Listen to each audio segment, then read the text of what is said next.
Ok,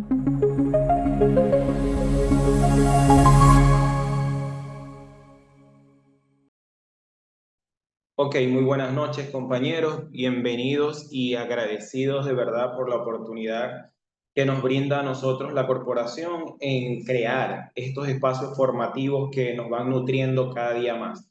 Si bien es cierto, a pesar de que ya somos profesionales, que hemos obtenido títulos académicos en el nivel de pregrado y los estudios de posgrado, el conocimiento en cualquier área de conocimiento, cualquier área del saber, perdón, no había activado la cámara, nos va a permitir crecer mucho más, nos va a permitir mejorar aún más nuestra práctica profesional desde el punto de vista del área en el que nosotros estamos inmersos o nos estamos desarrollando.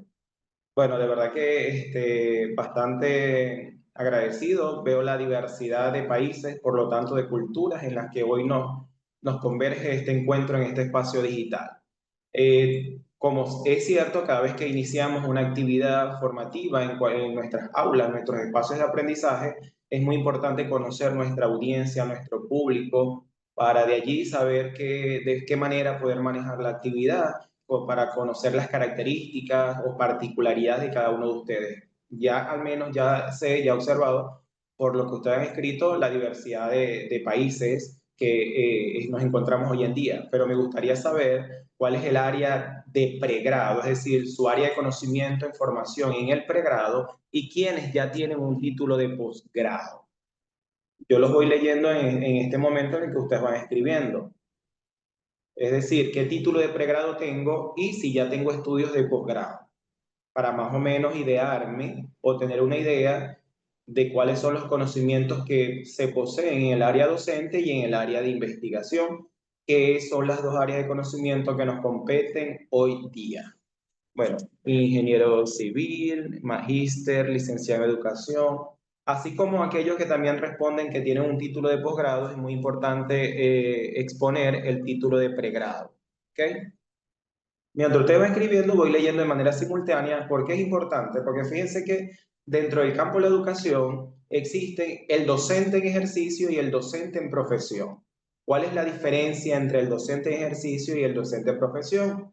El docente de ejercicio es todo aquel que tiene un área de conocimiento, de formación diferente a lo que es el campo educativo, lo que es que estudió ingeniería, abogado, administración, pero está compartiendo conocimientos, está compartiendo saberes en instituciones de educación en diferentes niveles. Entonces, el hecho de que no sean egresados en el área de formación no es que no tienen el conocimiento, no es que no tienen la habilidad, sino que a lo mejor hay algunos términos, algunos elementos que son desconocidos o que los aplicamos, pero de manera empírica y no sabemos que eso es lo que nos está orientando a nosotros, sino que de manera empírica hacemos o por inercia, la educación nos dice es transmitir un conocimiento y bueno, lo transmitimos de la manera en que nosotros la conocemos.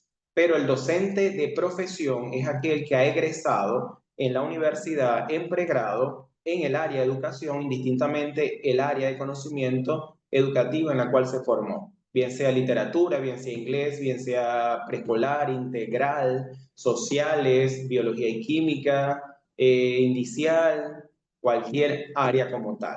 Y el posgrado, todos aquellos que estamos ya, que tenemos ese título, que hemos egresado de ese nivel de estudio, sabemos y entendemos que el estudio de posgrado nos forma a nosotros como investigadores para desarrollar trabajos de investigación que contribuyan al mejoramiento de nuestra área de conocimiento en el pregrado. ¿A qué me refiero con esto? Que si yo, en mi caso, yo soy licenciado en educación, ¿verdad? Y voy a hacer un estudio de posgrado, no puedo hacer una investigación que no esté ligada a ella, porque yo debo contribuir, debo aportar a la ciencia para el mejoramiento de mi área de conocimiento. En esa parte, entonces, veo que tenemos enfermeros, ingenieros, abogados, eh, licenciados en educación, eso es muy importante. Tenemos ingeniero industrial, bueno, una diversidad de áreas y conocimientos que cada uno de nosotros poseemos habilidades y competencias para desarrollar y desenvolvernos en nuestra área, tanto en nuestra área técnica como en nuestra área pedagógica, que es la que nos compete hoy en día y es lo que nos trae en este momento para la formación que hoy he preparado gracias a la oportunidad que me ha brindado la corporación y que cuando ellos me ubican, me van a escribir en el chat de manera simultánea si pueden apreciar la presentación. Ya la voy a colocar en pantalla completa para que podamos tener mejor visualización. Ok. Tenemos psicólogos, muy bien. Estudiantes de la conducta. Ok, sí se ve sin inconvenientes, perfecto. Tenemos el área de salud, el área de ingeniería, el área de informática o el área de tecnología, psicólogos, psicopedagogos, gastronómicos, ok, importante. Entonces, atendiendo ya la diferencia entre lo que es un docente en ejercicio y un docente en profesión, vamos entonces a iniciar el tema de formación. Y en esa parte vamos a tratar de hilar todos los contenidos que vamos a ir trabajando durante las 7 sesiones a través del Zoom y una sesión de trabajo independiente, que es el que ustedes van a hacer dado a una asignación dependiendo de los contenidos que vamos trabajando, que ya está cargada en la página, en el aula virtual, que la corporación en su momento les facilitará el acceso atendiendo a ciertas instrucciones que ellos van a trabajar para que ustedes puedan tener esa información y poderla trabajar y poderla manejar. La intención es que de cada uno de los talleres de formación y capacitación en los que nosotros tengamos la oportunidad de acceder, es muy importante que esos conocimientos los vamos llevando de manera inmediata a la práctica. Me explico. Yo sé que en Venezuela ya estamos entrando en vacaciones, pero sé que en otros países, en el mes de agosto, todavía están en su trabajo como docente porque, por ejemplo, en Colombia, no sé si es todos los departamentos, tengo el conocimiento de que ellos tuvieron sus vacaciones en el mes de julio y el 17 de julio, si no me equivoco, retornaron nuevamente a los espacios de aula. No sé Argentina, Bolivia, otros países que estamos compartiendo acá, México, no sé si también están de vacaciones, pero la intención es que todo lo que vamos aprendiendo lo vayamos colocando en práctica porque hay algo que yo denomino el aprendizaje por experiencia o el aprendizaje experimental, que es otra cosa. Experimental es que todo lo que nosotros vamos conociendo tiene un propósito, tiene una finalidad y tiene unos resultados. Esos resultados fueron arrojados en un contexto, en una realidad y unos estudiantes con una particularidad. Entonces, nosotros tenemos que aplicarlo quizás de la misma manera como nos lo facilitan o dándole un valor agregado porque es como profesional atendemos a esa realidad que es diversa, que es dinámica. Entonces, esos son elementos a considerar a la hora de aplicar, de experimentar con un conjunto de estrategias, de actividades, métodos o técnicas que orientan el desarrollo de la práctica docente. Entonces, regresamos al 18 de agosto. Bueno, ya están casi próximos. Muy bien. Entonces, lo importante es eso, que todo lo que vamos aprendiendo, todo lo que vamos conociendo, es como decir un ensayo, el ensayo y error para ver cuáles son los resultados que nos van arrojando y a partir de allí, entonces, obtener resultados que nos permitan a nosotros adecuar, transformar, cambiar o mejorar la práctica docente. Es decir, esos conocimientos pedagógicos que permiten la orientación, el progreso, el avance de esa práctica docente, que no es más que el desarrollo de la misma a través de técnicas, métodos y estrategias. A ver, mientras yo voy hablando, aquellos que no tienen título de pregrado en el área de educación, me pueden escribir qué estrategias o métodos o técnicas educativas conocen. Solo aquellos que no están en su título de pregrado como docentes. Entonces, fíjense que mi presentación personal está orientada mucho a lo que me apasiona hoy en día porque considero que nuestra área de profesión, nuestro recorrido académico debe hacerse con pasión, con amor y obviamente con vocación. Porque si no lo hacemos con esos 3 elementos fundamentales, considero de opinión personal que se haría un trabajo por obligación, por requisito. Entonces, ¿quiénes estarían saliendo con algunas limitantes, algunas debilidades? Serían nuestros estudiantes porque son esa audiencia, ese grupo que depende de nosotros, porque somos nosotros los profesionales en el área docente que facilitamos las herramientas para que ellos puedan construir su aprendizaje. Entonces, toda mi carrera ha sido hilada en una misma área, que es el área de educación, el área docente. Mi licenciatura, mi maestría y mi doctorado están dentro de la misma área. Entonces, obviamente, me he ido formando, me he ido profesionalizando, capacitando en esta área para mejorar mucho más mi quehacer docente. Y en el caso de la experiencia en investigación, tengo 15 años en la universidad y desde los 15 años que entré en la universidad, inicié con el departamento de investigación. ¿Qué quiere decir esto? Que me he ocupado y preocupado por leer, por adentrarme a este mundo que nos lleva a nosotros la maravillosa idea de la investigación porque nos permite nutrirnos y conocer lo desconocido. Entonces, conocer lo desconocido nos trae a nosotros una sensación tan satisfactoria porque nos va a permitir contribuir de manera positiva a la ciencia, a la sociedad y a la tecnología. Es decir, siempre estar a la par, a la vanguardia de su avance.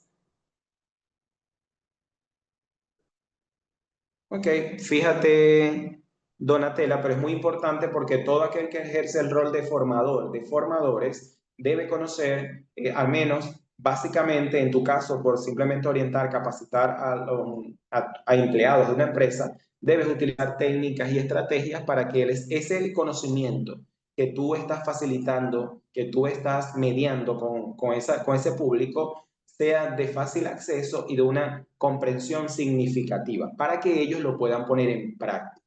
Es muy importante esos aspectos. Entonces, tengo experiencia en investigación, he participado en conferencias nacionales e internacionales, Dios me ha dado la oportunidad, publicación de artículos, he sido evaluador de artículos, coordinador y miembro principal del comité académico de la primera promoción de especialización en metodología de la investigación en la universidad en la cual actualmente trabajo, que es la Universidad Nacional Experimental Rafael María Baral.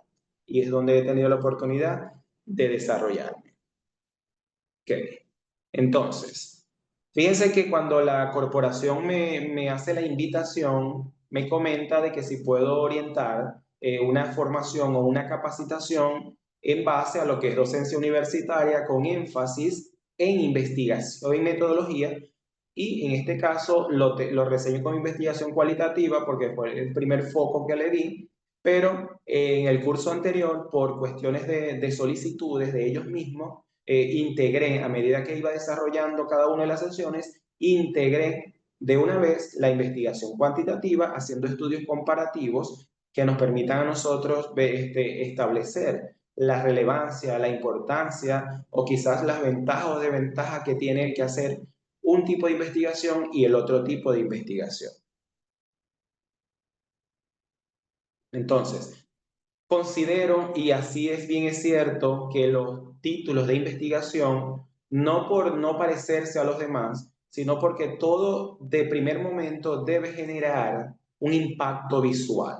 Y es un elemento fundamental, primordial, que todo docente cuando entra a un aula de clase debe despertar ese interés, debe, sí señores, de Sonia, así será, debe despertar ese interés, debe estimular esa participación y cómo lo hace a través de ese despertar de la curiosidad. Y esa curiosidad puede ser un tema, puede ser un objeto, puede ser una imagen, puede ser un color, algo que a él le llame la atención de manera inmediata desde el punto de vista visual. Y yo considero que este elemento dentro de ese tema que he formulado para compartir con ustedes, tiene para mí dos elementos fundamentales. Ustedes van escribiendo en el chat qué de las palabras que se encuentran allí le llama la atención o le dijo al cerebro, oye, aquí hay algo que me genera esa curiosidad, aquí hay algo que como que me lleva y me traslada a esto. Entonces, está la relación que existe entre el tema, el título y la imagen que se muestra. ¿Por qué? Porque fíjense que el título que le coloqué es docencia universitaria, una llave ante la puerta en los procesos de investigación cualitativa. ¿Por qué? Correcto, Esmeralda. Y Loaida, correcto. Estas son las palabras que nos llaman mucho la atención porque nosotros estamos inmersos en el área de la educación, en el área de la investigación, y bueno, ya conocemos de por sí y nos lo están hablando a cada rato, docencia universitaria y investigación cualitativa, ¿verdad? Pero esa llave y esa puerta no es común escucharla en los talleres de formación o de capacitación. Entonces, ese era uno de los elementos de poder captar yo la atención con ustedes. Y lo que nos comenta Nidia es uno de los elementos fundamentales que me he propuesto con esta capacitación. Gracias por ello. Bueno, ya podemos ir interpretando también cuál es una de las relaciones que nos trae aquí a este término. Entonces, recuérdense que en la educación, como en la investigación, o cuando el docente está formando, coloca muchas barreras a nuestros estudiantes porque impone modelos, impone estrategias, hasta impone formas en cómo desarrollar sus actividades. ¿Qué quiero decir con esto o a dónde quiero llegar?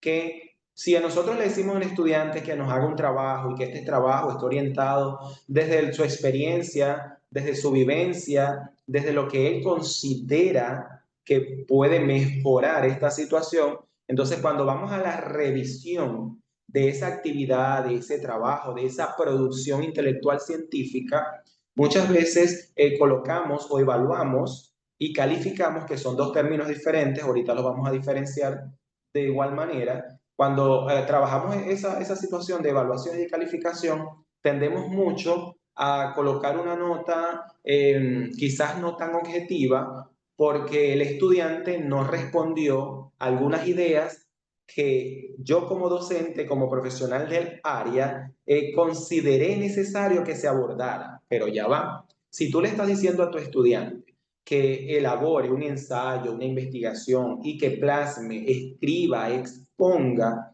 las ideas que pudo haber entendido, comprendido de esa investigación, de esa lectura, que parta de su experiencia, de su vivencia, de su recorrido, su desarrollo personal y académico, no podemos limitarle al estudiante la capacidad de análisis. Entonces no podemos permitir que él deba responder como nosotros consideremos. Ahora, si la evaluación va a depender también de la revisión de la ortografía, de la gramática, de la utilización de los términos científicos, profesionales, técnicos, ok, ahí sí es entendible porque el papel de todo docente es evaluar desde el punto de vista integral.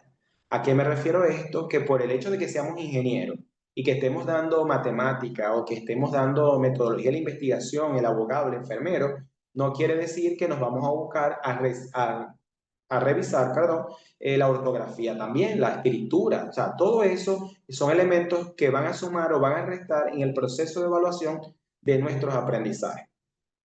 Correcto, sí, es oportunidades nuevas, pensamiento libre, son elementos que hay que hacer. A ver, me pregunta Oriana, profe Henry, ¿puedes por favor dar una pauta y hablar de lo dicho hasta ahora, por favor, que estamos haciendo ahora mismo? Bueno, Oriana, si te comento, vamos iniciando, vamos teniendo la primera sesión y supongo que es porque vas entrando a la sesión. ¿Qué es lo que hemos hecho? Ahorita estoy trabajando la parte introductoria solamente, Oriana. Estoy lo que es el título, las láminas anteriores o la presentación anterior, era mi récord académico en el área de educación y en el área de investigación. Es decir, como un resumen, una síntesis que yo pude haber expuesto allí para darme a conocer el trabajo que he venido desempeñando. No he dado contenido todavía. Vamos, no te preocupes, no estás fuera de contexto. Vamos a iniciar. Entonces, eso es muy importante, que el docente en vez de esconder esa llave, de botar esa llave, se la brinde, se la facilite al estudiante para que él pueda fluir, para que él pueda avanzar. Y parte de ello es que se le enseñe cuál es el compromiso y la responsabilidad que tiene él en su aprendizaje. Porque quien construye el conocimiento y quien construye el aprendizaje es el propio el estudiante, a través de las diferentes estrategias, a través de las diferentes orientaciones que el docente le facilita. Entonces, a ver, acá dice Álvaro, pero asumo que la investigación también exige un proceso y una secuencialidad para determinar avances en el resultado. Claro, es que toda formación, toda capacitación en cualquier área del conocimiento debe tener una secuencialidad, debe tener una lógica para poder construir ese aprendizaje o construir ese conocimiento. La corporación les va a dar esa información, pero tengo entendido que ellos los envían a los grupos en los que ustedes están conformados, donde le van basando información. Soy Ana Argentina, técnica de turismo, próxima. Ok. Bueno, excelente, te felicito, amén. Bendiciones entonces. Entonces, este es el título que le di por esa intención. Docencia universitaria, una llave ante la puerta de los procesos en la investigación cualitativa, pero vamos a manejar y vamos a ir integrando el otro tipo de investigación, que es la investigación cuantitativa. Siempre incluyo en mi formación el porqué de esta.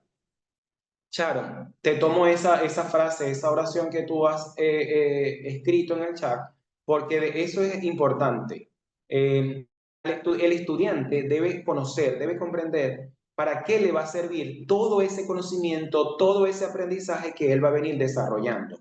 Entonces, es muy importante que cada vez que el docente esté facilitando un conocimiento, indistintamente del área de saber, de la unidad curricular en la que nosotros estemos facilitando, él debe entender para qué le va a servir en su cotidianidad, en su profesión, en su área laboral. Entonces, cuando el estudiante comprenda cuál es la aplicabilidad que tiene todos esos contenidos, todas esas unidades curriculares, considero va a tomar mayor responsabilidad y asumir un mejor compromiso para su construcción y su desarrollo como profesional.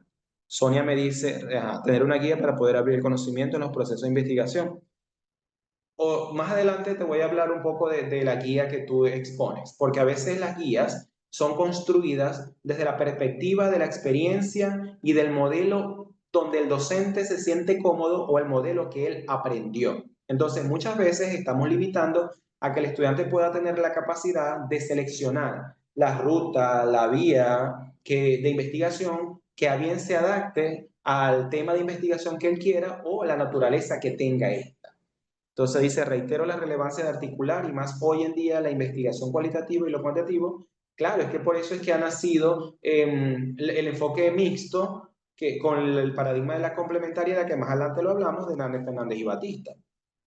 Porque una conlleva a la otra. Los números nos muestran a nosotros que hay un problema latente, que hay una necesidad que hay que abordar. Y la cualitativa nos va a permitir entonces, desde mi punto de vista, desde mi opinión, ustedes podrán tener otro y es válido, porque va a partir de su experiencia. Desde mi opinión, mi punto de vista, es importante iniciar con la parte numérica porque nos va a permitir entender qué tanto ha incidido, ha evolucionado o no una variable sobre la otra, un problema, una situación, para luego entonces poder comprender por qué está suscitándose ese problema allí. Y luego ir a un método de transformación que es la IAP para cambiar esa realidad y mejorar procesos tradicionales.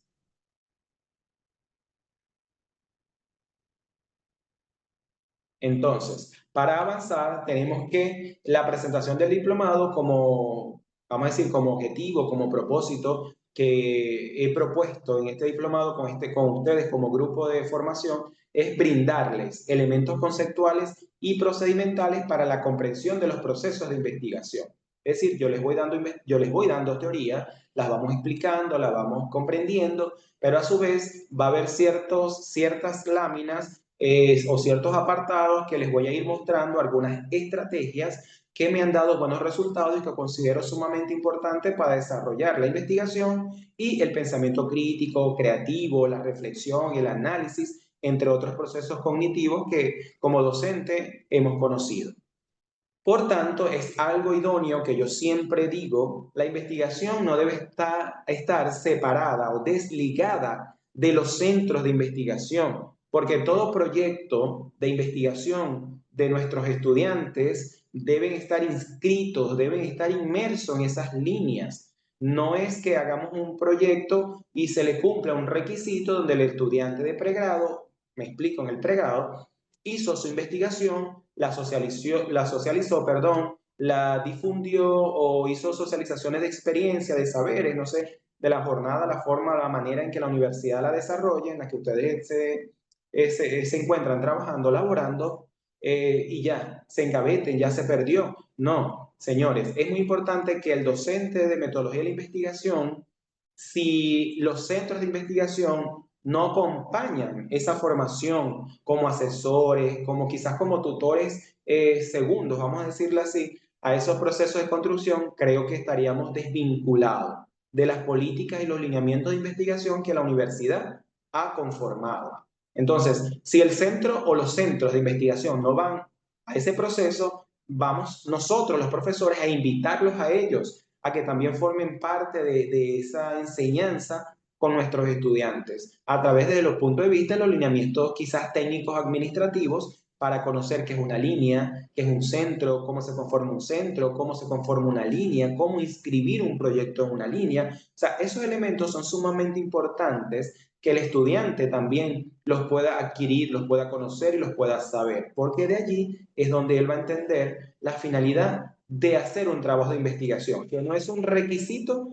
para optar a un grado, sino que es una herramienta que le va a permitir conocer lo desconocido, pero a su vez le va a permitir aportar conocimientos a la ciencia y a la sociedad. Entonces es muy importante. Dentro de esta parte he diseñado dos módulos, como ya le dije, está comprendido en las 7 clases a través de la plataforma y una de trabajo independiente.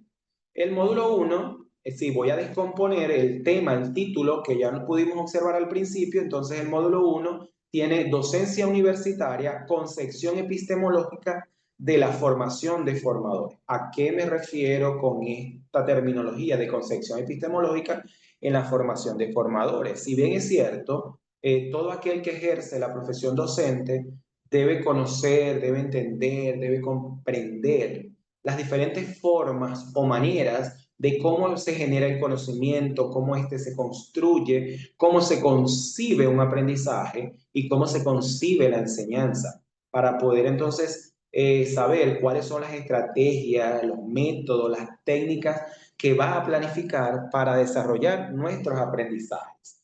¿A qué me refiero con eso? Que muchos de los docentes cometemos el error de planificar sin antes haber conocido las características de nuestros estudiantes, sin antes haber conocido cuáles son las debilidades y o potencialidades, porque muchas veces nos centramos en debilidades y obviamos las potencialidades, cuando es un elemento fundamental para la construcción de ese aprendizaje en nuestros estudiantes. Entonces, en ese inicio de esa planificación, ahí hay un error si lo hacemos así. Lo debido de hacer una planificación es una vez que hayamos conocido nuestros estudiantes, lo que conocemos comúnmente como la realización de un diagnóstico, o lo que es la exploración de esos conocimientos previos, de esas ideas, de esas debilidades o potencialidades que presentan nuestros estudiantes, para a partir de allí entonces planificar esas actividades, esas estrategias y esos métodos. Muchas veces, sí, señor, muchas veces los objetivos no responden o la actividad no responden al cumplimiento del objetivo. Me explico. Un objetivo es que el estudiante pueda identificar los tipos de investigación, pero la actividad es que describa los enfoques de investigación. Entonces, el objetivo no se cumple, el objetivo no se consolida, entonces la planificación se está cayendo, porque el objetivo, el verbo, ¿verdad? Que es lo que indica la acción, eso lo que debe desarrollar es el estudiante, más no el docente. Y eso es otro error. Por eso es que coloqué este término, concepción epistemológica. Hay que concebir muy, muy bien cómo se construye ese conocimiento, cómo se genera ese aprendizaje en nuestros estudiantes. Y otro elemento que yo considero sumamente importante es que, hablando un poco de la neurociencia, desde el punto de vista de los conceptos básicos, es que el docente, a través de esa exploración, de esa observación, de ese conocimiento individual de cada uno de sus estudiantes, va a comprender de qué manera él capta la información, atendiendo a los estilos de aprendizaje, el que es más visual, el que es más auditivo, el que es más kinestésico, pragmático. Entonces, eso hay que considerarlo en las actividades que debemos nosotros plasmar en la planificación para que los estudiantes puedan consolidar esos objetivos. Entonces, es fundamental esa parte. ¿Cuáles son los vamos a decir, los subtítulos o los temas que vamos a abordar dentro de este módulo 1. El primero es la interpretación de los procesos en el desarrollo de habilidades en la educación universitaria, que es el que hoy mismo vamos a abordar. El número 2 son los postulados metódicos. Son algunas orientaciones, unas metodologías o unos procedimientos que desde mi experiencia y un trabajo de investigación doctoral pudieron emerger y que he venido aplicando, he venido experimentando y han dado resultados positivos, tanto así que los estudiantes han mostrado interés por querer aprender y por conocer. Y una de las evidencias que tengo es que, y es porque he podido investigar, yo les permito en cierta parte el uso del teléfono. Y cuando estoy hablando de contenidos, de temas, hay algunas palabras desconocidas y ¿qué hacen los estudiantes? Simplemente las buscan en el internet y se nutren, la leen y es la manera en cómo yo puedo promover esa participación activa en mis estudiantes también. ¿Ok? Entonces, el tercero es la formación investigativa del estudiante universitario. Esto es un análisis crítico reflexivo sobre los aspectos considerables en la acción investigativa. Es un artículo que tuve la oportunidad de publicar en el año 2015-16 en una revista en la universidad que actualmente trabajo, que es vamos a decir, una inquietud que surgió de observaciones en cómo los docentes de metodología orientaban el proceso y lo orientaban de tal manera que consideraban que tuviesen allí delante de ellos estudiantes de posgrado. Señores, son estudiantes de pregrado, no se les está formando como investigación. Lo importante es que ellos aprendan a hacer su ejercicio de investigación y para hacer su ejercicio de investigación no tenemos que llegar de lleno y decirle, ahora tráiganme el capítulo 1 para tal semana, tráiganme el planteamiento del problema para esta semana, tráiganme el diagnóstico de la situación real para esta semana, ¿no? Para que tú le solicites a tu estudiante un apartado, un elemento de un trabajo de investigación, indistintamente del enfoque, perdón, o del paradigma en el cual ellos estén ubicados, hayan seleccionado, es primero decirle qué es un planteamiento del problema, cómo se hace, qué elementos se deben considerar para hacer un planteamiento del problema. Entonces, a partir de allí es que él ahora puede ir a abordar su contexto y desarrollar su planteamiento. Obviamente es muy importante antes de ello también hacer pequeños ejercicios prácticos en el aula de investigación, de abordaje de contexto, de cómo establecer una acción dialógica, comunicativa con el otro. Entonces, considero que esos son situaciones que el docente no considera para que el estudiante pueda avanzar en su trabajo de investigación. El cuarto elemento es la elaboración de mi filosofía como docente investigador. No sé si algunos ha escuchado mi filosofía como docente investigador. No sé si se han tomado el tiempo para poder reflexionar sobre su actuar como docente, sobre su práctica docente. Porque si tenemos ciertas situaciones en el aula de estudiantes que no avanzan, que no comprenden, que pierden el interés. Entonces, esos son allí situaciones latentes, son alertas, alarmas que se nos están mostrando para poder hacer una investigación.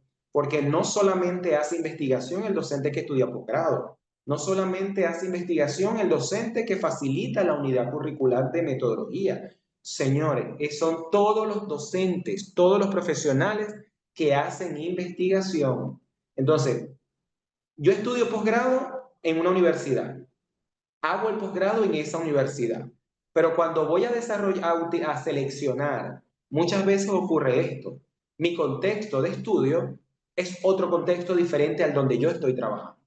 Entonces, señores, si somos parte de la planta profesoral de esa universidad, lo más idóneo es que nuestro trabajo de investigación sean dentro de la universidad, sobre los problemas de la universidad, para que podamos mejorar esa calidad de formación en los formadores de nuestra universidad, de nuestra área de conocimiento o de nuestro programa. Entonces, es muy importante considerar esa parte. El módulo 2 es donde ya entramos de lleno a la investigación, a la metodología, a la ruta que podemos considerar para orientar el proceso de construcción de ese trabajo de investigación.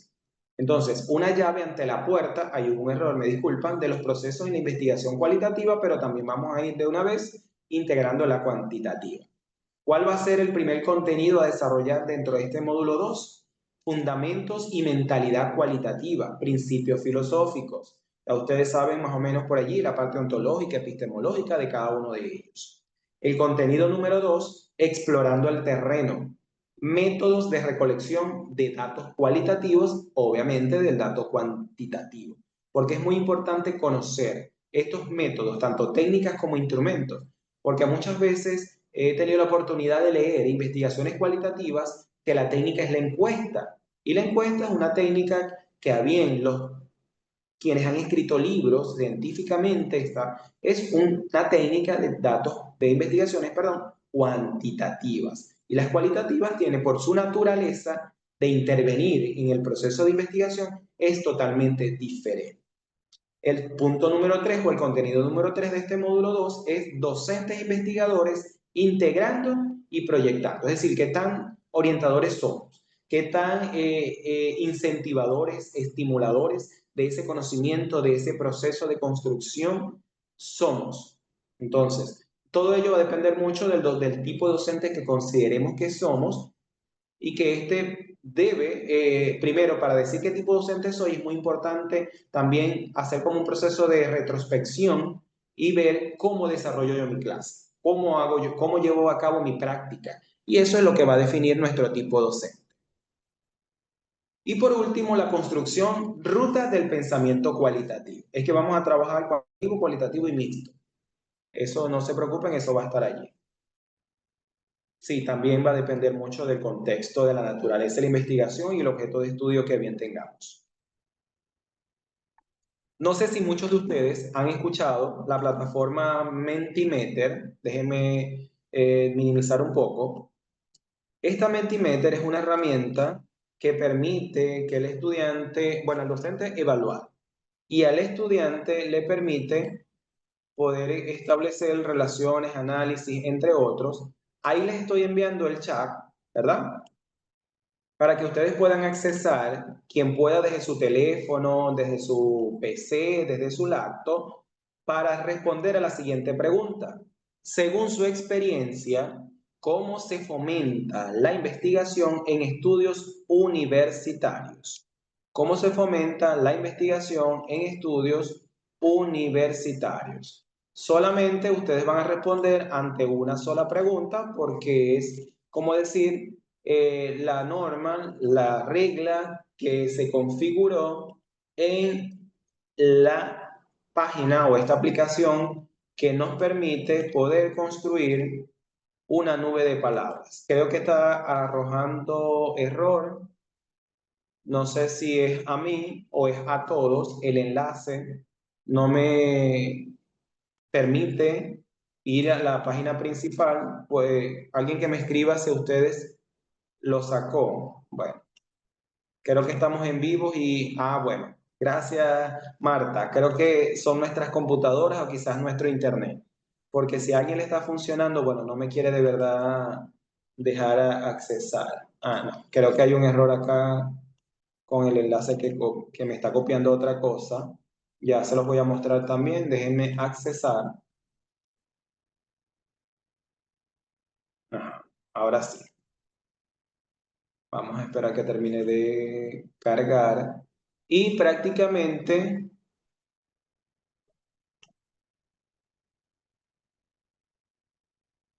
nos va a permitir, bueno, creo que me está dando, vamos a ver si logro, si no continuamos.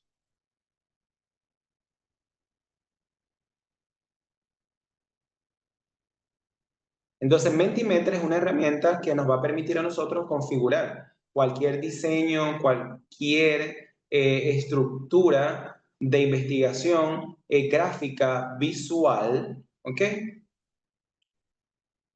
¿Y por qué la consideré? Como al inicio era el foco de esta formación, de esa capacitación, la investigación cualitativa, fíjese que las investigaciones cualitativas permiten esa flexibilidad de poder ilustrar, de poder graficar o de poder representar de manera visual la información que a bien podemos transcribir en nuestra investigación.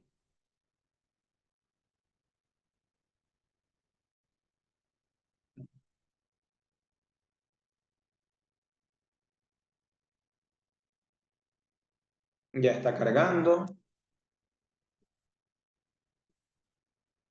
Entonces, ¿cuál es la intención de esto? Esta estrategia o esta herramienta nos va a ir mostrando las diferentes palabras, ya voy a compartir nuevamente, las diferentes palabras que ustedes van transcribiendo. Y hay una característica dentro de ello, es que la palabra que va a ir desarrollando, va a ir obteniendo, ¿verdad? Aparece aquí.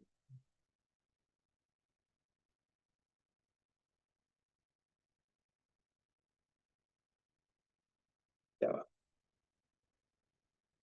Que va a ir mostrándose allí son elementos fundamentales de... Okay.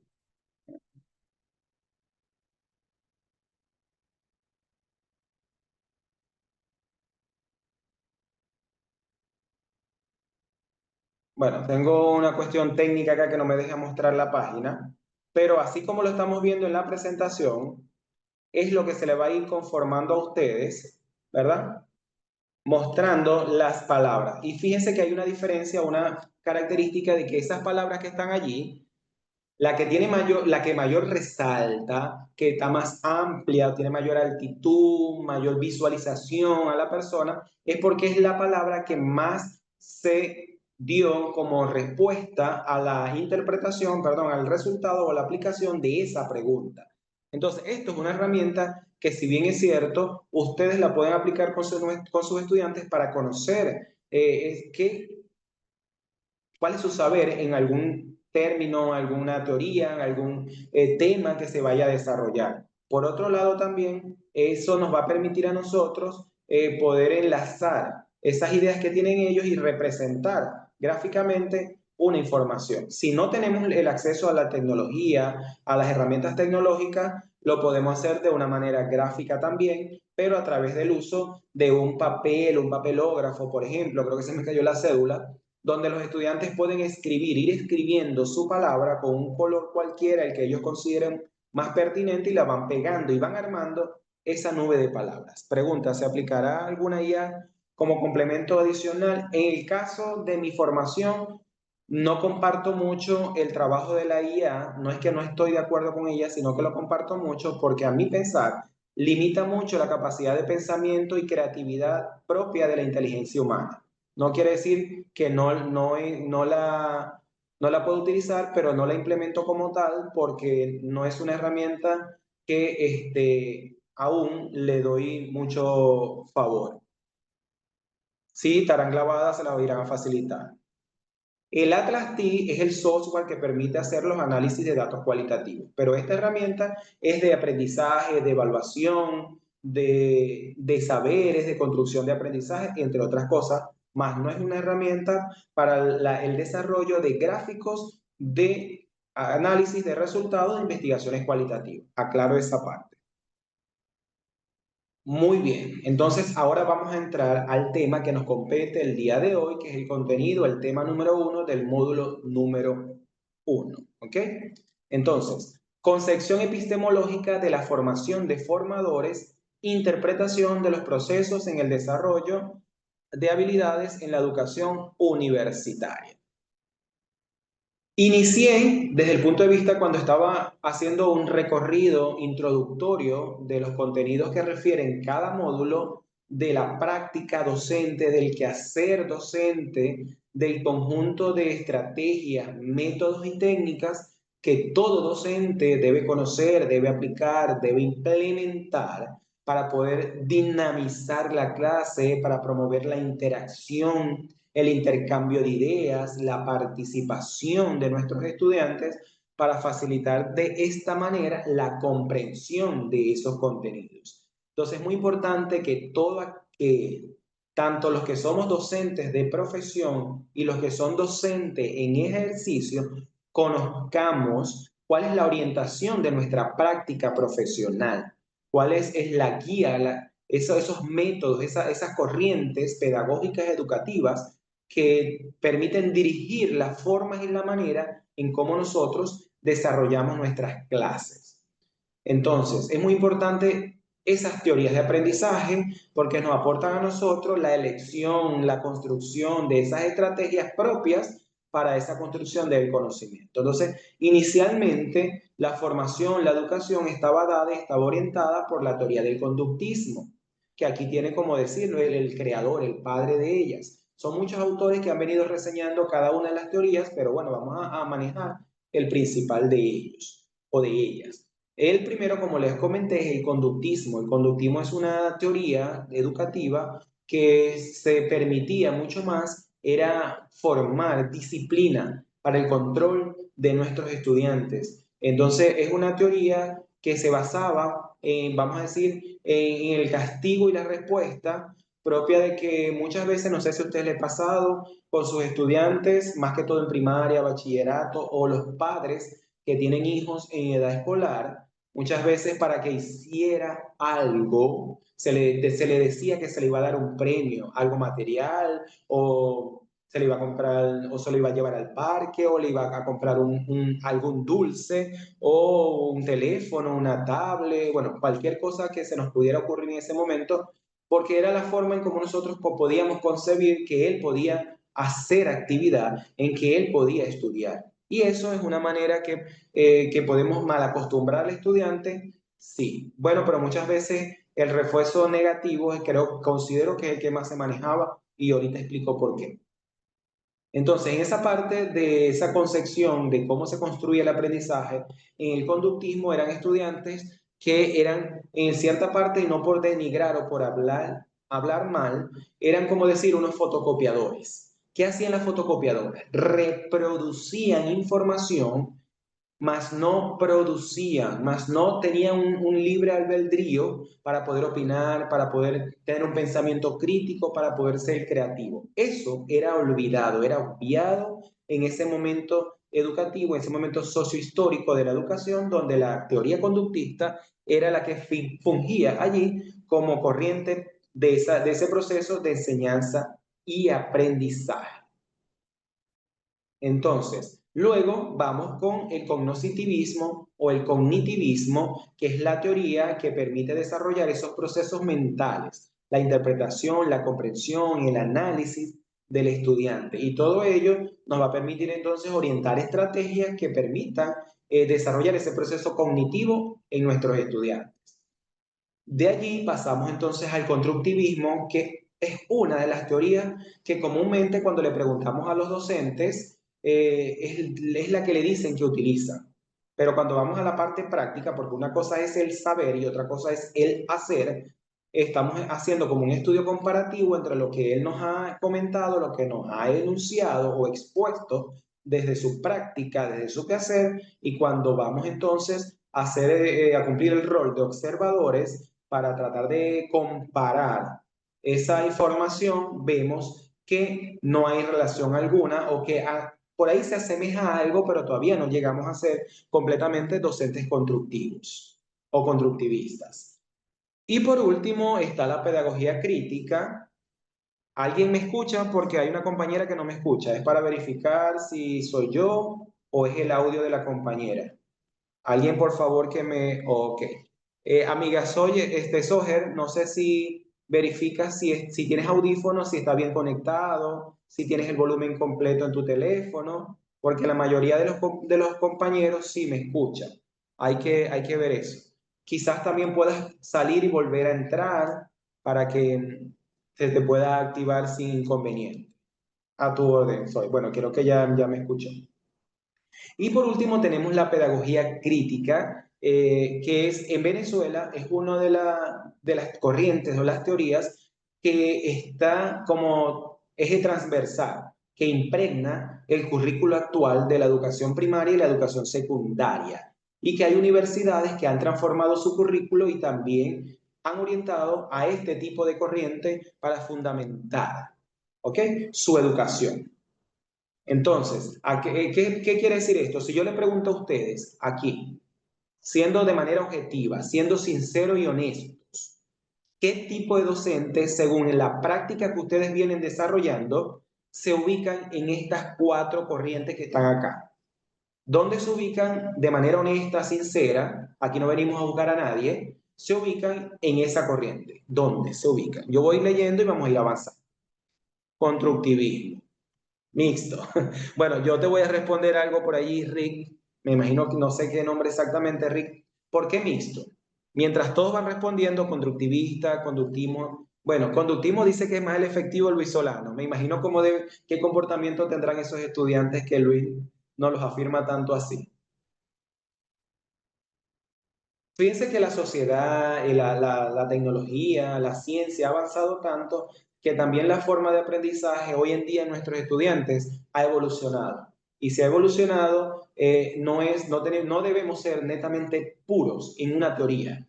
Tenemos que manejar un poquito de cada una, como siempre le digo yo, es decir, hacer como que una nueva receta donde podamos extraer ingredientes, vamos a decir, ingredientes viables y factibles de cada una de esas teorías y de esa corriente. En el caso del conductismo, vamos a extraer la forma en cómo se formaba la disciplina. Pero cuando me dijo un compañero que no recuerdo el nombre del refuerzo positivo y el negativo, o lo que era el castigo y la recompensa, eso se malinterpretaba muchas veces. Porque en vez de haber un castigo, era un maltrato. No sé si a ustedes le pasó, a mí no me pasó, gracias a Dios, pero sí tenía docentes que con compañeros, que si le tiraban el borrador, que si lo paraban con fichas de rodillas, que si lo paraban sosteniendo un libro con la frente y si se le caía era triste. Habían compañeros que, bueno, en primaria, si no hacías la tarea o te portabas mal, no salías al receso. O sea, todas esas cosas me parecen que son más de maltrato que de castigo. Creo que hay herramientas que podemos utilizar como el rol de orientador que se nos ha dado como docentes para poder formar disciplina. Y para formar la disciplina, para dominar el grupo en el sentido de poderlo controlar, de tenerlos atentos en nuestra clase, debemos ser docentes dinámicos también, donde la recreación, el juego, la diversión formen parte de nuestra formación. No porque estemos trabajando con adultos en el nivel universitario, no quiere decir que no podemos realizar dinámicas recreativas, el aprendizaje basado en juegos o aplicar cualquier estrategia que permita la diversión en el aula. Entonces, docentes que tengan un elemento, un ingrediente de cada una de esas corrientes y una que no está allí, que es la tecnología, las TIC. Hoy en día las TIC, ahora integrada con la IA, ¿ok? El docente también debe tener competencias tecnológicas, porque si no tiene competencias tecnológicas, es como decir, nos vamos atrasando y nosotros tenemos que estar a la par de ese avance científico, social, tecnológico. Entonces es muy importante tener un poco de todo. Ok, ahora también debemos conocer cuáles son las ciencias auxiliares de la educación que orientan o que nos brindan a nosotros herramientas sustanciales y necesarias para el abordaje de nuestra práctica docente. La primera es la pedagogía. La pedagogía es esa ciencia que permite establecer esas formas, esas estrategias de poder facilitar ese conocimiento. ¿Ok? Y aparte de eso, también se dice como que es el arte de transmitir, de difundir, de mediar, facilitar ese conocimiento. La didáctica es sumamente importante porque es la herramienta que nos va a orientar a nosotros a esa forma dinámica, esa forma interactiva de desarrollar nuestras clases. La didáctica nos va a permitir a nosotros poder emplear dinámicas recreativas, dinámicas de juego, dinámicas lúdicas, es decir, un aprendizaje lúdico a nuestros estudiantes. La didáctica en su momento, en su inicio, se concibió como una como un arte. ¿Por qué? Porque en ese momento no había espacio físico, no había tecnología, no había una educación formal, sino simplemente porque se requería el trabajo de la tierra, el trabajo del primario, en todo eso. Entonces la didáctica se concibió como un arte, porque se enseñaba en los espacios que se concebía en ese momento y se enseñaba con lo que existía. Entonces el arte era por eso, porque tenía que desarrollar un proceso creativo para saber emplear los elementos alrededor en esa enseñanza. Y es algo que hoy en día nosotros hemos perdido. En el salón también tenemos elementos, eso es Freire, Ingrid, correcto. Tenemos elementos que podemos usar a nuestro favor para explicar el desarrollo o desarrollar una clase. Entonces, a veces nos olvidamos de lo que tenemos al frente, que lo podemos utilizar como una analogía propia de los contenidos que venimos manejando. Luego tenemos la andragogía. Perdón. Yo no es que no hable mucho de la andragogía. Hay muchos docentes, muchos capacitadores, profesionales, que dicen que en la educación media hacia abajo debemos referirnos a pedagogía, pero de la educación universitaria hacia arriba nos referimos de andragogía. Pero es que el problema es que hay una mala concepción o interpretación de la andragogía como ciencia auxiliar de la educación. ¿Por qué? Porque muchos docentes consideran que la andragogía es, y bueno, el nombre lo dice, es un aprendizaje individual, propio, autodidacta del estudiante, del participante.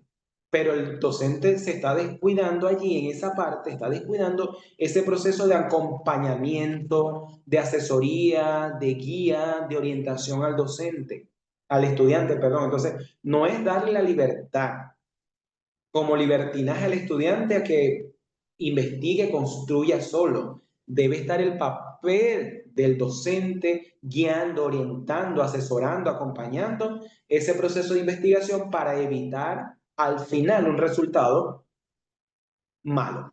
Y que le digamos al estudiante, no, lo que tú hiciste, eso no es congruente con la actividad que te solicitó, eso no es lo que tú debías hacer y dónde quedó el papel de nosotros. Entonces, hermano, hablemos de la pedagogía también. La pedagogía es una forma de enseñanza que nos ha dejado resultados. Claro, no los tratemos como niños porque estamos en un nivel adulto, un nivel diferente. Pero si el docente tampoco le va a brindar las herramientas al estudiante para que pueda desenvolverse, desempeñarse, desarrollarse por sí solo, entonces no le exijas tanto, porque ¿dónde está tu papel como formador de formadores? Correcto, Álvaro. Correcto, María. Y muchas veces se olvida ese papel. Y por último, la psicología, que es esa ciencia que va a permitir el estudio de la conducta, de la modificación de la conducta. Es que eso es así, netamente eso va a ser así, naturalmente es así. Ok, dándole continuidad a esa parte, la formación de formadores es considerado como uno de los procesos dinámicos de la educación profesional universitaria. ¿Por qué lo concibo de esta manera o por qué lo visiono así? Porque en esa parte nosotros como docentes tenemos que mirar o hacer un proceso también como de introspección o retrospección de cómo fue la educación en su momento. Si bien es cierto, la educación anterior no fue mala, fue buena, pero hay que entender que por la evolución de la forma de aprender, de poder construir conocimiento, de las herramientas que han permitido acceder a la formación, a la capacitación, nosotros como docente no podemos seguir implementando las mismas estrategias, corrijo, podemos seguir implementando las mismas estrategias, pero con una particularidad, transformando o cambiando la aplicabilidad de esa estrategia. Me voy a referir con esto porque lo acoto así. Una vez tuve la oportunidad de leer un trabajo de investigación de nivel de maestría y el título era una investigación ya aprobada, ya tenía tiempo ya lista, y el título era Estrategias innovadoras para el aprendizaje significativo, no recuerdo cuál era la unidad curricular, porque es que el impacto que me causó es esa parte, estrategias innovadoras. pero cuando voy al cuerpo de la investigación, al cuerpo teórico, veo que hablan de mapas mentales, mapas conceptuales, redes semánticas, o sea, son estrategias que ya tienen años que se fundaron, que se gestaron y que se vienen aplicando. El problema está en que ya no la podemos seguir aplicando de la misma manera como a nosotros nos las enseñaron, porque hay avances, hay evoluciones y por lo tanto nuestros estudiantes hoy en día son más habilidosos para poder desarrollar una actividad y tenemos que aprovecharnos de entonces, por eso es que dije al inicio, en vez de enfocarnos a las debilidades, enfoquémonos a las potencialidades de estos estudiantes para desarrollar un mejor aprendizaje. No sé si alguien de aquí del grupo ha escuchado el DUA. Por allí también hay formaciones digitales del DUA. Y el DUA es el diseño universal de aprendizaje. Bueno, considero que varios han escuchado y quizás han leído o han estado inmersos en él. Ese diseño universal de aprendizaje nos habla de esto, de que no nos centremos en las debilidades, sino en las potencialidades de ese estudiante y también habla de una planificación integral. Es decir, que se hagan actividades para las potencialidades o cualidades de cada uno de nuestros estudiantes. Estamos referidos entonces a un aprendizaje multisensorial para que podamos entonces integrar al estudiante. En la parte del DUA, una vez pude acceder a una capacitación que se llamaba El cerebro aprende cuando es feliz. Y ahí había un apartado, había un contenido, un tema que se hablaba de la experiencia del flow, ¿correcto? Neurodiversidad, para eso nace el DUA. Tiene un componente, vamos a decir, psicológico-pedagógico, pues, en esa parte. ¿Y alguien ha escuchado la experiencia del flow? No me estoy refiriendo a el flow del reggaetón, de como la película que está por ahí de la reina del flow, no. ¿Alguien ha escuchado experiencia del flow? Bueno, la experiencia del flow en este caso tiene que ver con el diseño y elaboración de actividades para nuestros estudiantes. En cierta parte, Saraí, sí. Entonces, esa integración de actividades integrales va a permitir desarrollar esta experiencia del flow. ¿Cómo lo va a desarrollar? Si yo hago una actividad que sea generalizada para mi grupo de estudiantes, va a crear sensaciones negativas en nuestros estudiantes. ¿En qué sentido? Aquel estudiante que no es habilidoso para desarrollar ciertas actividades va a generar en ellos una onda o una curva baja. ¿Qué quiere decir? Porque lo va a estresar, le va a generar ansiedad, desinterés, desmotivación, entre otras cosas. Y aquel que es muy habilidoso para esta actividad, la va a terminar muy rápido y puede que empiece a molestar al estudiante, puede que empiece a molestar al profesor, que póngame otra, quiero hacer otra cosa, puedo esto. Entonces, es muy importante considerar el desarrollo de esta o la creación y el diseño de estas actividades para mantener de manera ocupada e integrada a nuestros estudiantes. Entonces, yo hablo mucho de la parte multisensorial, porque por dónde el cerebro capta la información. O sea, por donde nuestro cerebro nos indica o nos da una orden. Por ejemplo, ahí mi cerebro ahorita me está diciendo que tengo que mover la mano, que tengo que hacer ciertas gesticulaciones. Cuando nosotros aplaudimos, entonces, funciones ejecutivas del aprendizaje, atención, memoria, concentración. Pero el cerebro capta la información a través de ¿qué? De los sentidos. Entonces, por eso es que hay que trabajar un aprendizaje multisensorial, ¿correcto? Órganos de los sentidos. Entonces, por esa particularidad es que me refiero a que hay que trabajar un aprendizaje multisensorial para no dejar a nadie, a ningún estudiante, por fuera de cada una de las actividades o no establecer esta experiencia del flow para que la curva suba y baja.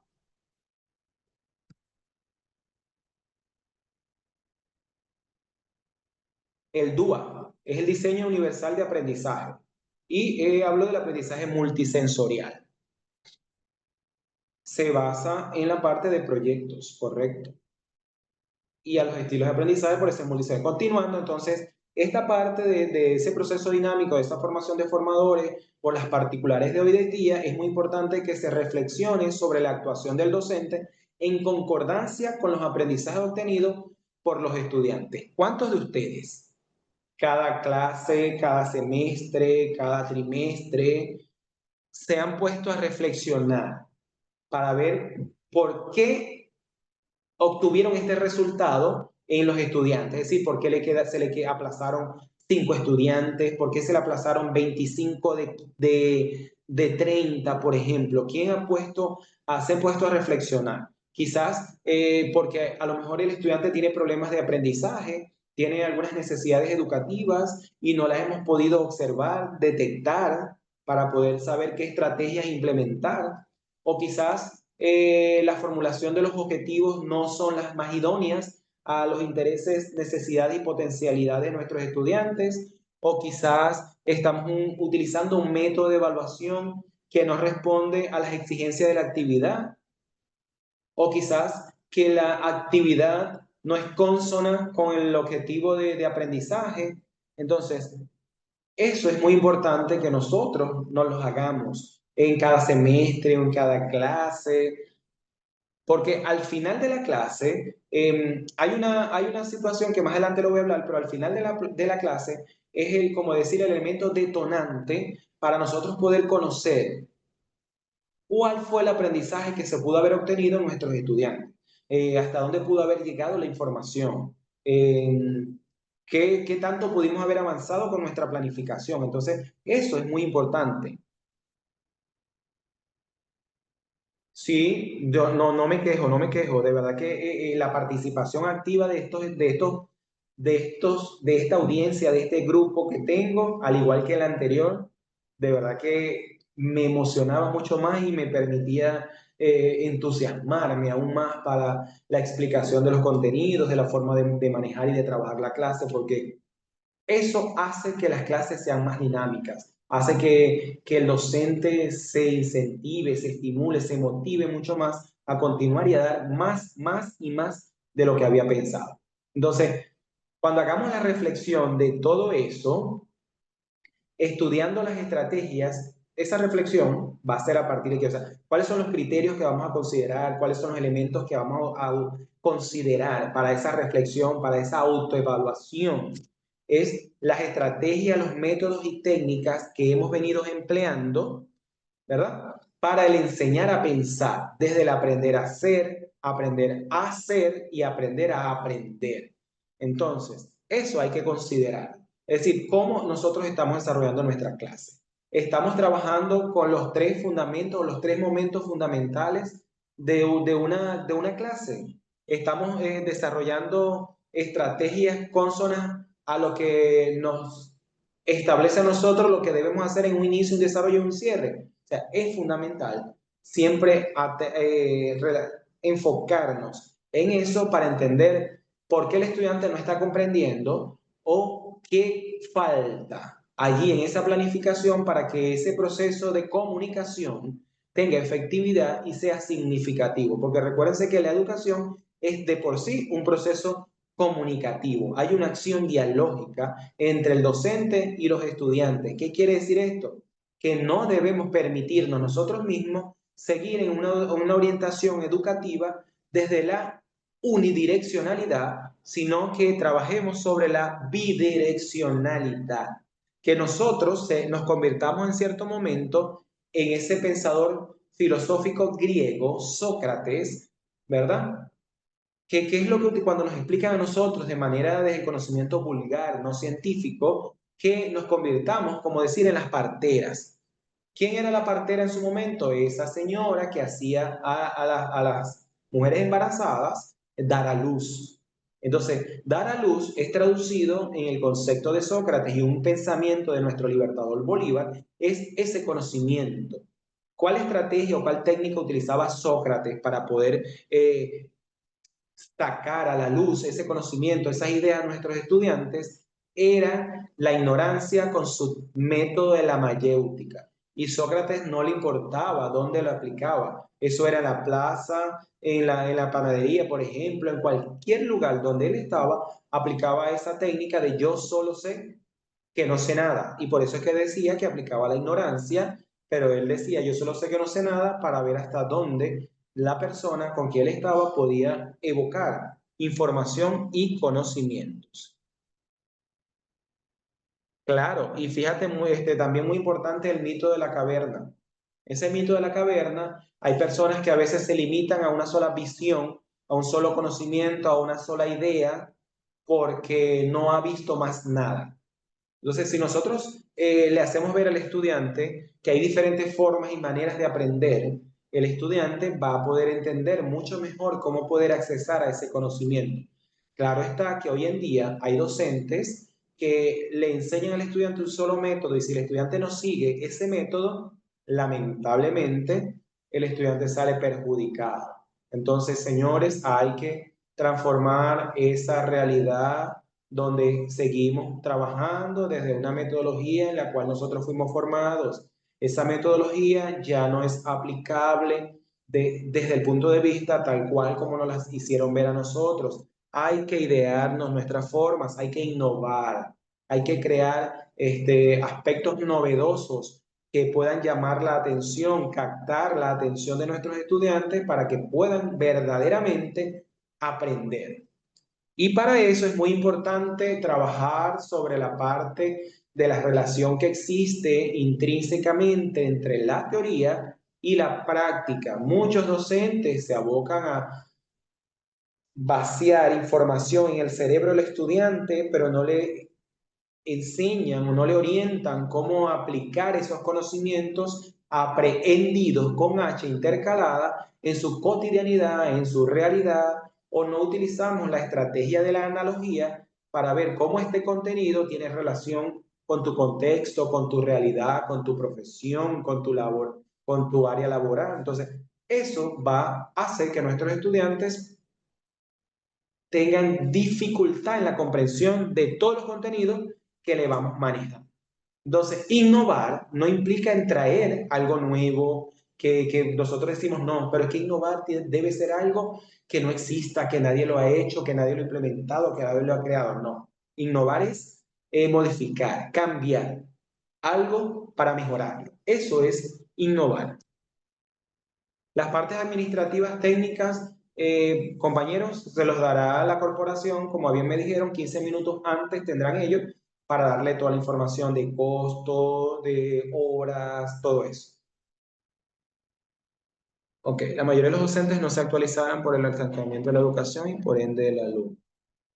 Bueno, considero que la actualización no está mucho más allá de poder cursar un estudio de posgrado, un estudio de pregrado en otra universidad para seguir avanzando. Considero que hoy en día la tecnología y tenemos el apoyo de nuestros hijos, nuestros nietos, nuestros, vamos a decir, colegas jóvenes que podemos empezar a practicar con ellos para desarrollar al menos las habilidades básicas que nos permitan estar a la vanguardia del avance social, científico y tecnológico y no quedarnos siempre en ese aparato. Porque si bien es cierto, el campo de hoy en día está muy actualizado y nosotros tenemos que ir a la par. Bueno, fíjate, mire, eso no solamente lo deben hacer los de inicial, ni los de integral, los tenemos que hacer todos los que estamos en el campo de la educación. El pensamiento creativo, tanto divergente como convergente, tenemos que desarrollarlo, tenemos que propiciarlo, tenemos que promoverlo. El problema está en que si nosotros no somos creativos, ¿cómo vamos a promover el pensamiento creativo en nuestros estudiantes? Primero está formarnos nosotros, capacitarnos nosotros para luego aplicarlo y llevarlo a la práctica. Eso es muy importante. Esto es una estrategia que se diseñó utilizando única y exclusivamente la herramienta Office de PowerPoint, que creo que muchos los conocemos. No sé si todos lo sabemos utilizar más allá de elaborar una diapositiva, una presentación digital, pero esa herramienta de PowerPoint es tan versátil que nos permite y nos permitió crear esta herramienta que nos permite dinamizar lo que podemos hacer por tiempo, por hora, por día. La forma como ustedes la van a desarrollar, la van a aplicar, la van a decidir ustedes. Por ejemplo, aquí tenemos 3, 6 espacios o porciones ahí en la torta. Ustedes van a decidir si obviamente tenemos 3 horas de clase, cómo lo vamos a desarrollar. Si hoy vamos a trabajar 3 aspectos, claro, atendiendo al que salga según el movimiento de la ruleta, o vamos a trabajar uno por día. Eso lo van a manejar ustedes. Eso, yo, en mi particularidad, le coloco ruleta del conocimiento o ruleta del saber a este elemento que está acá. ¿Cómo lo pude haber construido? A una compañera que dice que hay docentes que no se han podido o no han querido actualizarse por situaciones que han pasado. Fíjense que esto no me lo enseñó ningún estudio universitario. Esto fue parte de que cuando llega la pandemia, porque no les comenté, pero soy venezolano, de Cabimas, estado Zulia, cerca de los que llaman Maracucho, ¿ok?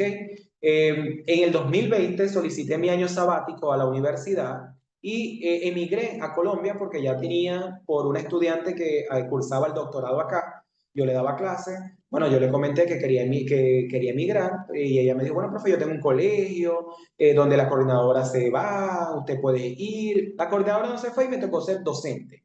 Entonces, fíjense, en Colombia, en ese colegio en Santa Marta, en las clases de un colegio privado entraron el 27 de enero y el 13 de marzo se empieza lo de la pandemia y dicen que ahora todas las clases deben ser a distancia. Entonces, tenemos que idearnos las formas y las maneras de poder captar la atención y mantener la concentración de niños, porque me tocó cuarto, quinto y sexto grado.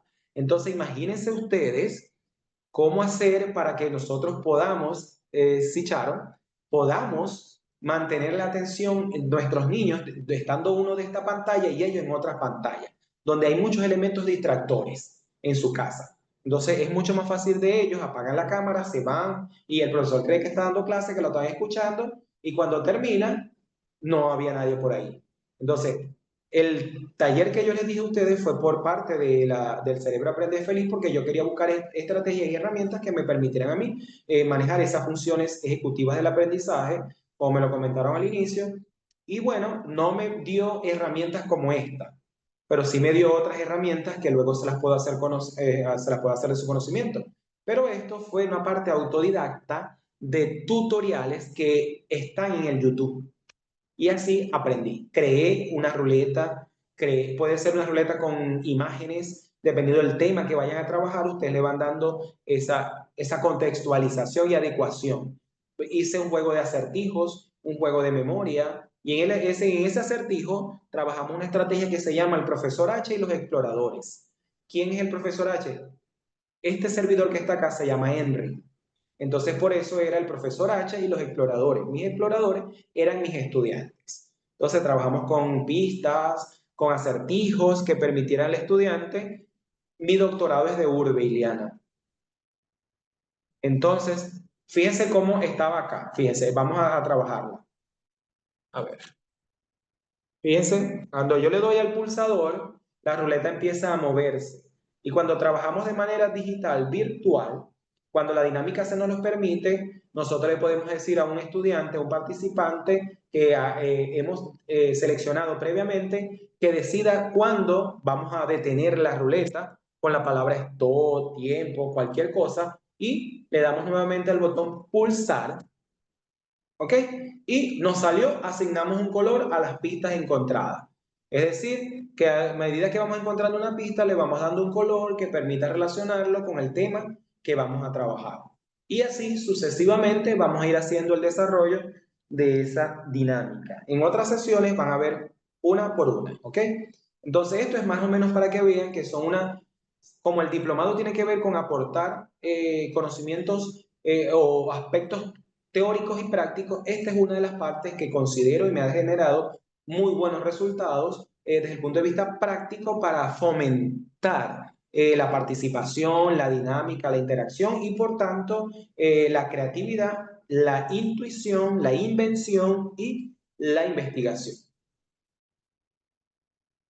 Claro que sí, yo lo implemento con estudiantes mayores de 40, porque en la universidad actualmente donde estoy, en el programa de educación, proyecto orientación y educación física, tengo estudiantes de 30, de 45 y 55 años, que son profesionales, docentes en ejercicio pero no son egresados en educación y como tienen tiempo en el campo educativo y para poder escalar deben tener un título universitario en educación, están estudiando actualmente y fíjense, por ahí siempre se dice que todos siempre llevamos un niño por dentro y cuando lo hacemos que salga a la luz, es mucho más divertido, mucho más recreativo, mucho más satisfactorio ese aprendizaje. Correcto, sí señor. Fíjense que cuando hablamos de aprendizajes multisensoriales, es muy importante los colores. Eso también puede generar emociones y sensaciones en nuestros estudiantes. El color llama mucho la atención y por lo tanto el desarrollo de la actividad, el movimiento también es sumamente importante porque el aprendizaje no es lineal, el aprendizaje es dinámico, sube, baja, va, viene. Por eso es que los mapas mentales en su dirección de las líneas, flechas, que se desprenden de la parte centro de la idea son sentido curvo, no son lineales porque el aprendizaje aprendemos todos los días y por eso es que es dinámico. Entonces, esta herramienta la pueden aplicar con cualquier edad, con cualquier nivel educativo, solo que lo tenemos que adecuar a ese nivel. Por ejemplo, si voy a trabajar con inicial, para que ellos conozcan los animales, puedo colocar los animales y el estudiante debe emitir entonces el sonido de ese animal, o al menos describir o hacer de manera característica ese animal. Si tiene pelo, si tiene cola, si tiene orejas grandes, orejas pequeñas, todo eso, usted lo pueden adecuar con el grupo de estudiantes o el nivel educativo en el que ustedes van a trabajar y por lo tanto también adecuar al tema que ustedes vayan a desarrollar. Esto es versátil, no es para un solo elemento, no es para un solo nivel, es para todo y para todos. Ok. Siempre va a ser de 7 a 9. Todos los días es una sesión de 2 horas. Continuando con el módulo 1, punto o contenido número 1, es muy importante que para desarrollar una práctica muy acorde a las exigencias actuales de la sociedad, de la ciencia y la tecnología, es muy importante que el docente hoy en día en su práctica emplee o desarrolle estrategias, sí se las van a pasar, desarrollen estrategias para poder promover, propiciar, incentivar, estimular el pensamiento liberador, el pensamiento crítico, creativo e innovador. En el caso cuando estuve en Colombia, fue la primera donde la pude idear, porque nunca en mi vida había trabajado con niños y yo necesitaba idearme estrategias que permitieran a ellos también que disfrutaran de los contenidos, porque fíjense, estaban historia, estaban naturaleza, o sea, algunas unidades curriculares que si se quieren un poquito tediosas porque son muy teóricas. Entonces, en esa parte, ustedes también le pueden decir al estudiante para que se aprenda un contenido, le digan cuál es el juego tradicional que a ustedes más les gusta. Bueno, yo digo 7 p.m., disculpa porque estoy hablando de hora Venezuela, pero de Colombia es a partir de las 6 hora Colombia hasta las 8, pero son 2 horas de actividad. Entonces, ¿cómo lo podemos hacer? A través de ese juego tradicional que a él más le gusta. Por ejemplo, el chico juega más, vamos a decir, trompo, mientras salta la cuerda, no sé. Que él se idee con ese juego cómo aprender este contenido. Entonces, ahí estamos desarrollando ese pensamiento creativo, liberador, porque le estamos dando la libertad al estudiante también que pueda crear desde su experiencia y desde su vivencia. Entonces, desde esa manera vamos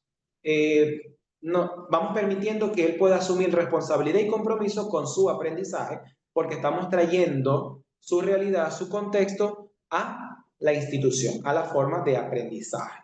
Ok, Verónica, muchas gracias. El docente universitario tiene, y así está reseñado, creo que en los diferentes países, Argentina, Bolivia, Salvador, me corregirán, porque en Venezuela tengo el conocimiento, creo que en Colombia también se maneja así. La ley universitaria establece que el docente universitario requiere desarrollar 3 funciones fundamentales. Todo eso está quien tenga acceso al certificado, si no creo. Entonces, la ley establece que un docente debe ser facilitador, investigador y extensión. Y muchos de los docentes hoy en día nos abocamos a ser facilitador y dejamos de lado la investigación y la extensión. sabiendo que nuestro lugar de aprendizaje, nuestro espacio de aprendizaje, nuestro aula de clase, es el primer foco, es el primer contexto para desarrollar investigación. Por problemáticas de aprendizaje que se presenten en nuestros estudiantes, por problemas de comprensión, de atención, o sea, eso nos permite a nosotros poder desarrollar una investigación donde se integren nuestros estudiantes y a su vez la extensión es que los resultados que nos permita esa investigación o los que obtengamos como resultado de esa investigación lo convirtamos en un taller, en una formación y una capacitación. Entonces, si hilamos que obviamente están conectadas, integradas, engranadas de por sí, pero si le damos, en teoría así nos lo dicen, pero si nosotros lo hacemos también desde la práctica, considero que vamos a generar mucho más aporte, vamos a avanzar mucho más en la calidad de esa, bueno, en lo que se busca como calidad de la educación, porque la calidad no está orientada a cantidad, sino, como bien lo dice, no al que hizo más, sino al que mejor lo hace. Eso es calidad, el significado de calidad. ¿Por qué lo explico? Porque hay muchas universidades que en los estándares internacionales, por ejemplo, quedan de 1, de 2, de 3, de 5, de 10. Bueno, ¿de qué va a depender mucho eso? En el récord investigativo, más que todo. Que lo que he podido tener acceso a la información es porque una universidad publicó más que otra. Entonces nos estamos basando todavía en cantidad y no en calidad.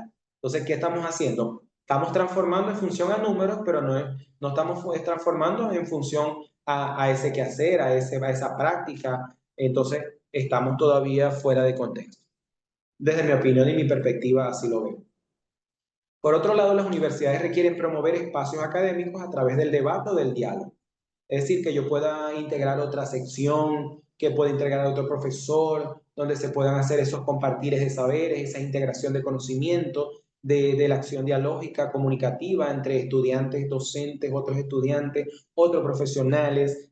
Si hay 5 secciones, por ejemplo, de didáctica, vamos a unirnos en cierto momento y vamos a hacer un debate, porque eso va a permitir el nutrirnos y va a permitir afianzar mucho más esos conocimientos y esos aprendizajes. La corporación les va a dar el acceso y les va a explicar cómo acceder a todo. Para la certificación sí, más no para la formación. Por otro lado, el profesor universitario está en la necesidad de diagnosticar. Señores, el diagnóstico no se debe hacer única y exclusivamente cuando entramos a la primera clase de cualquier semestre. El diagnóstico se debe hacer en todas las clases. ¿Por qué? Porque no sabemos cómo vienen nuestros estudiantes del día a día. ¿Qué actitud trae el día a día?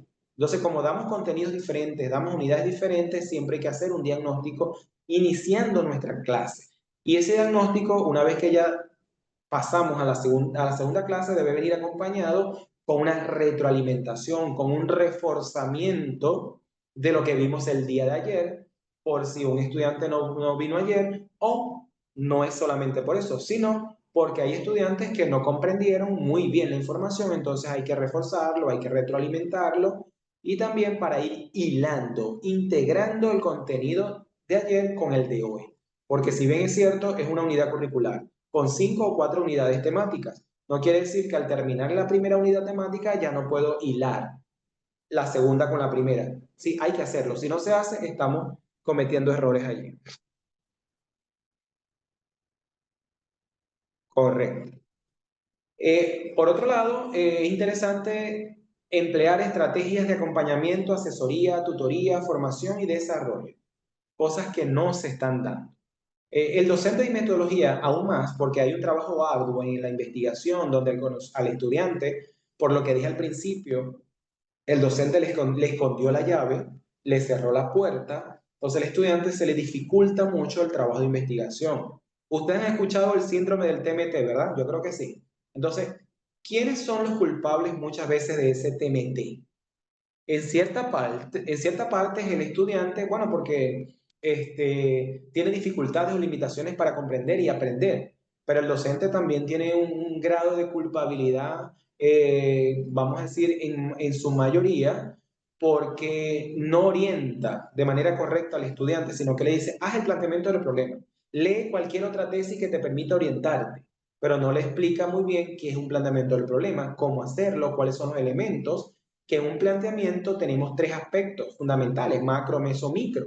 Ah, pero ¿cómo hago el macro? ¿Cómo hago el meso? ¿Y cómo hago el micro? ¿Qué hay aquí? ¿Qué hay allá? ¿Qué puedo consultar? ¿Qué documentos? ¿Qué medios? ¿Dónde puedo encontrar fuentes de información que me permita elaborar a mí el macro, el meso y el micro? No, bueno, ahora tienes que hacer los objetivos. Ay, pero ¿cómo se construye un objetivo? El estudiante por inercia, porque vio uno, está construyendo uno, pero no sabemos si ese objetivo responde a la naturaleza de la investigación que se va a hacer. Entonces, es muy importante considerar esa asesoría, ese acompañamiento. ¿Qué digo yo? Básicamente, si tú le dices al estudiante, tienes una actividad asignada para tal día, tenemos 15 días, tenemos 21 días para entregarla, vamos a hacer en cada semana un espacio para revisar qué estás haciendo, cómo lo estás haciendo, tienes alguna dificultad para saber cómo te puedo ayudar, cómo te puedo orientar para que puedas avanzar. Entonces, hay roles que el docente cumple de por sí: rol docente, valga la redundancia, el facilitador, el rol promotor social, el rol orientador y el rol investigador. Muchas veces el rol orientador no lo hacemos, no lo hacemos.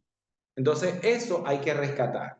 Por otro lado, o todo lo anteriormente dicho va a permitir potenciar las competencias didácticas en el marco de la reflexión y la mejora continua y la innovación. Entonces, fíjense que hay muchos elementos que van a permitir a nosotros ponernos a reflexionar, ponernos a modificar, quizás aplicar la reingeniería en nuestra práctica docente para poder experimentar ahora con otras estrategias o quizás con la misma, pero tratar de dándole un valor agregado que permita adecuarse a los intereses, necesidades de nuestros estudiantes para poder captarlo.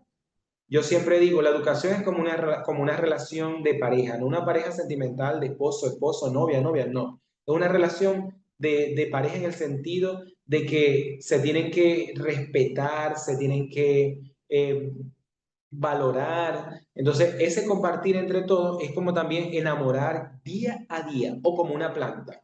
La planta se muere si no se le riega, si no se le da alimento. Entonces, así sucede con nuestros estudiantes. Por eso es que existe la deserción, por eso es que existe la motivación, porque muchas veces hay docentes que siguen anclados en un método de enseñanza tradicional. Y voy a referirme a un área específica, no por denigrar, sino es porque son los comentarios lo que más escuchamos en pasillos, en conversaciones con colegas, en las áreas puras. Por ejemplo, la matemática, la química, los docentes hacen que esa enseñanza se convierta en una complejidad para los estudiantes. ¿A qué me refiero? Si tú no haces este método, por ejemplo, ni haces otro método, hermano, tú estás aplazado. Son una de las particularidades que tienen los docentes de la ciencia pura, en el área de matemática específicamente. En un caso particular, estudiando en mi carrera profesional de licenciado en educación, en matemática 3, el profesor dice, cuando trabajamos integrales, obviamente es mi terror, mi horror, integrales, el profesor nos dijo: ustedes están estudiando electricidad porque es mi área específica de formación. Soy licenciado en educación, mención industrial, área eléctrica. Entonces, ustedes van a diseñar un prototipo automatizado de lo que ustedes consideren para poder aplicar ahí un ejercicio de integral.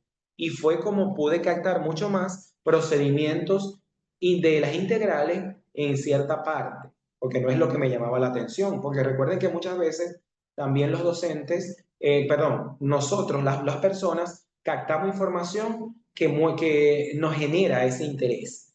Pero es por qué no me llamó la atención, porque nunca me hicieron ver cuál era la importancia y la aplicabilidad de las integrales para mi profesión.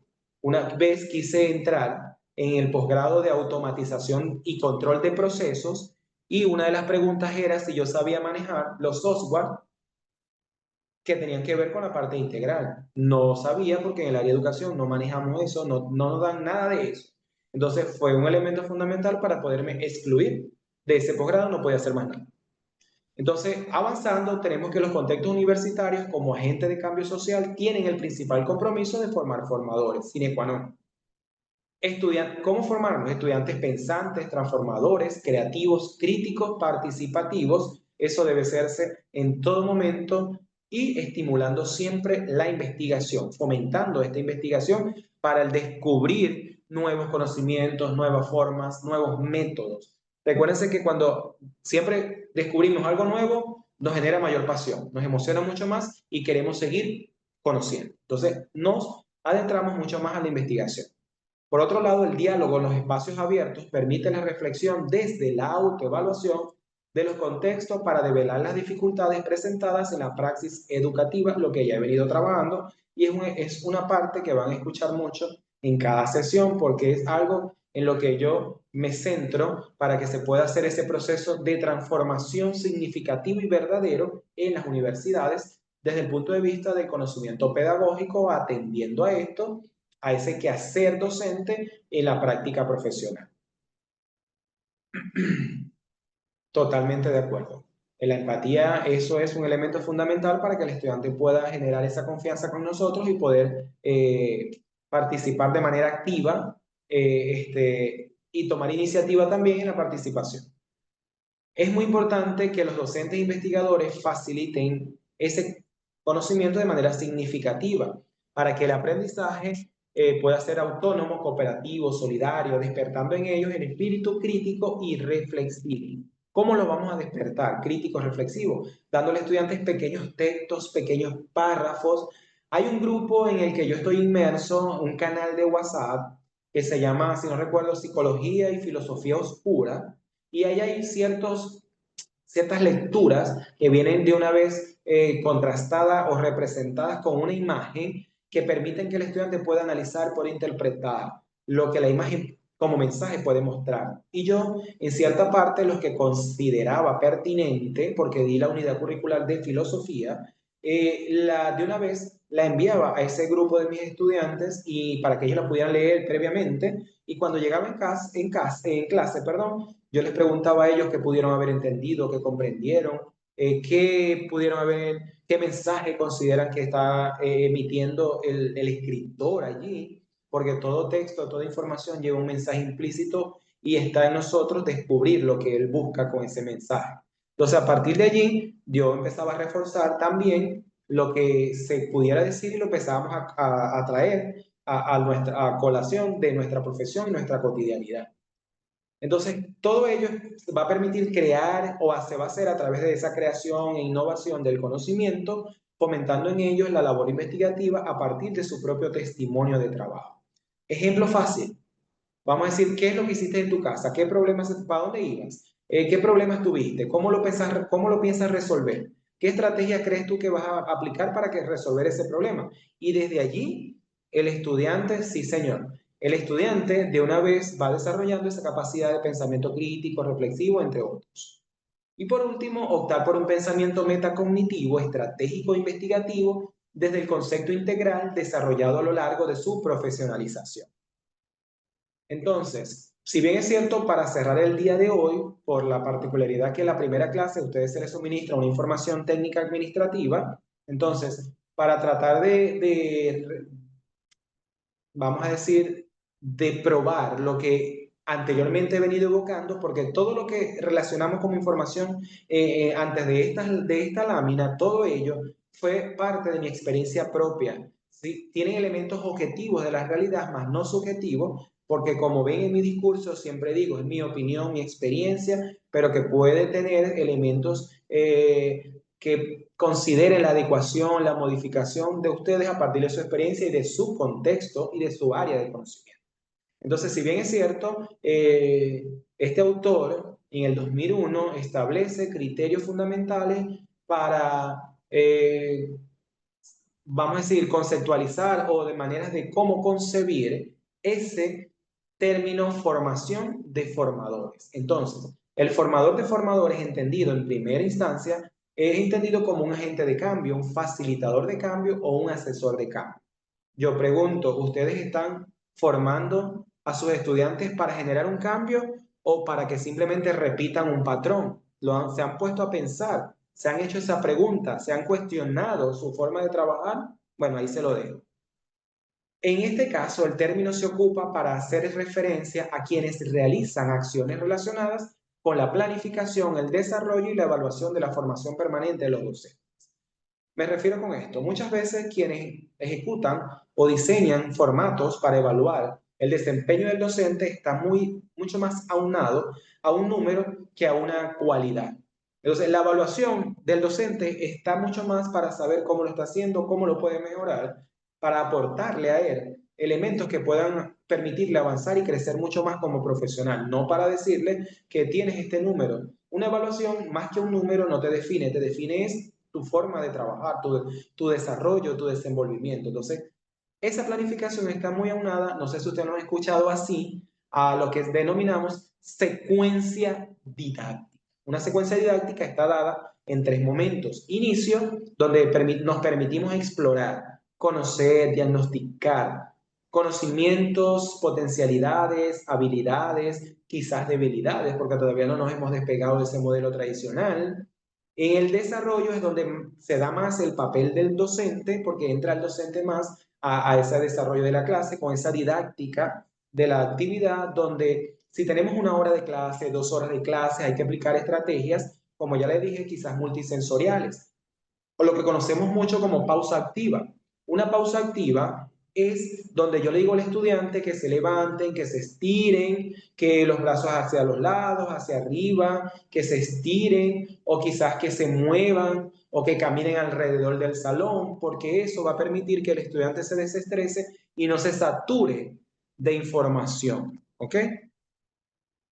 Evaluación cualitativa, correcto. Darle más herramientas a esa evaluación va a partir de eso, de una descripción propia de tu desempeño, de cómo lo estás haciendo, de dónde debes mejorar, cuáles son tus puntos fuertes, cómo ese punto fuerte anexarlo aquí para que te lo puedas convertir en una fortaleza, entre otras cosas.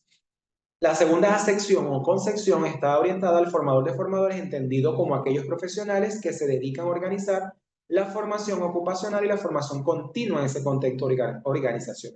Entonces, la secuencia didáctica lleva un inicio, como ya les comenté, para explorar, conocer, diagnosticar.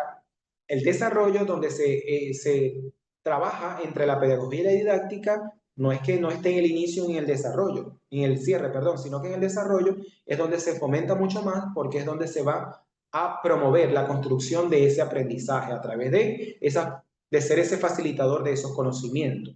Entonces, trabajar con estrategias multisensoriales que permitan al estudiante captar mucho más la información va a permitirnos a nosotros desempeñarnos en una mejor práctica.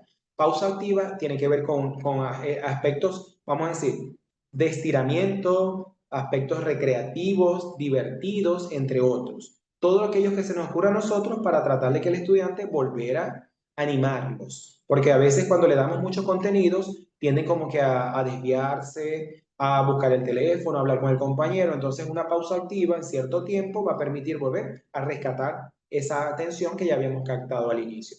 Y por último, formador de formadores, entendido como la figura del mentor o asesor. Hasta aquí ha llegado mi participación el día de hoy. Me gustaría conocer su opinión sobre los contenidos, sobre la explicación que pudimos haber desarrollado el día de hoy. En este caso, yo siempre lo hago de manera particular. Lo voy a hacer que ustedes lo hagan con un sticker, con un emoji que represente la emoción que ustedes sintieron hoy día.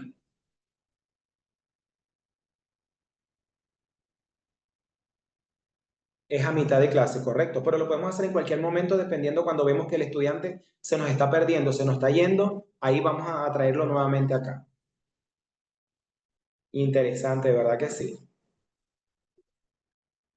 Bueno, veo que son bastantes caritas felices, sonrojados, porque eso muestra mucha emoción, mucha satisfacción hoy en día. Bueno, vamos, mientras ustedes van respondiendo, yo voy observando y le voy a dar la participación entonces al compañero Luis para que pueda darle información. Gracias, profe, muy Solicito amable. a ti, Luis, Compañeros, gracias. ¿cómo están? Con Luis Carlos Prada, director de la Corporación Internacional Líder en Latinoamérica. Espero que todos estén extremadamente bien.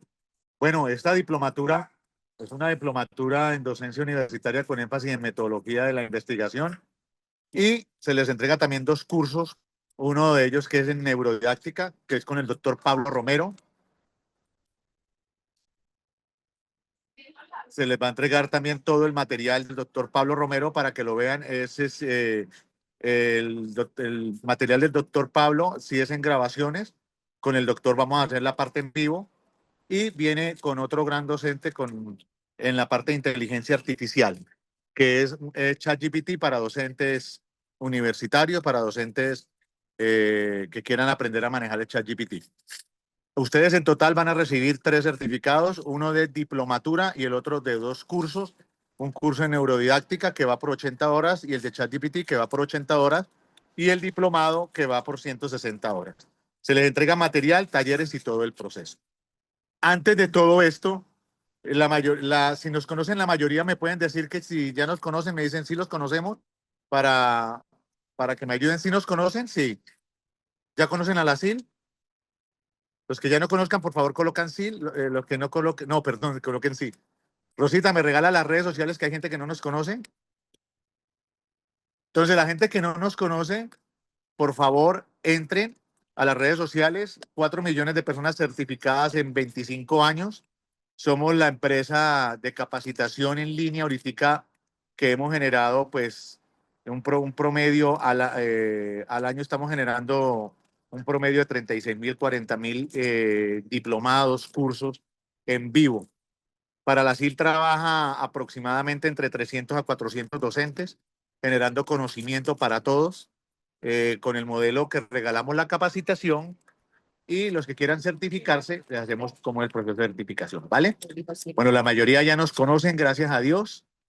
Entonces, que Dios me lo bendiga. Gracias por escribir que nos conocen. Rosa, ¿está usted conmigo? Sí, señor Luis Carlos, ya voy a colocar las redes. Entonces, ¿me autorizan para cerrar el chat? ¿Me regalan un ok?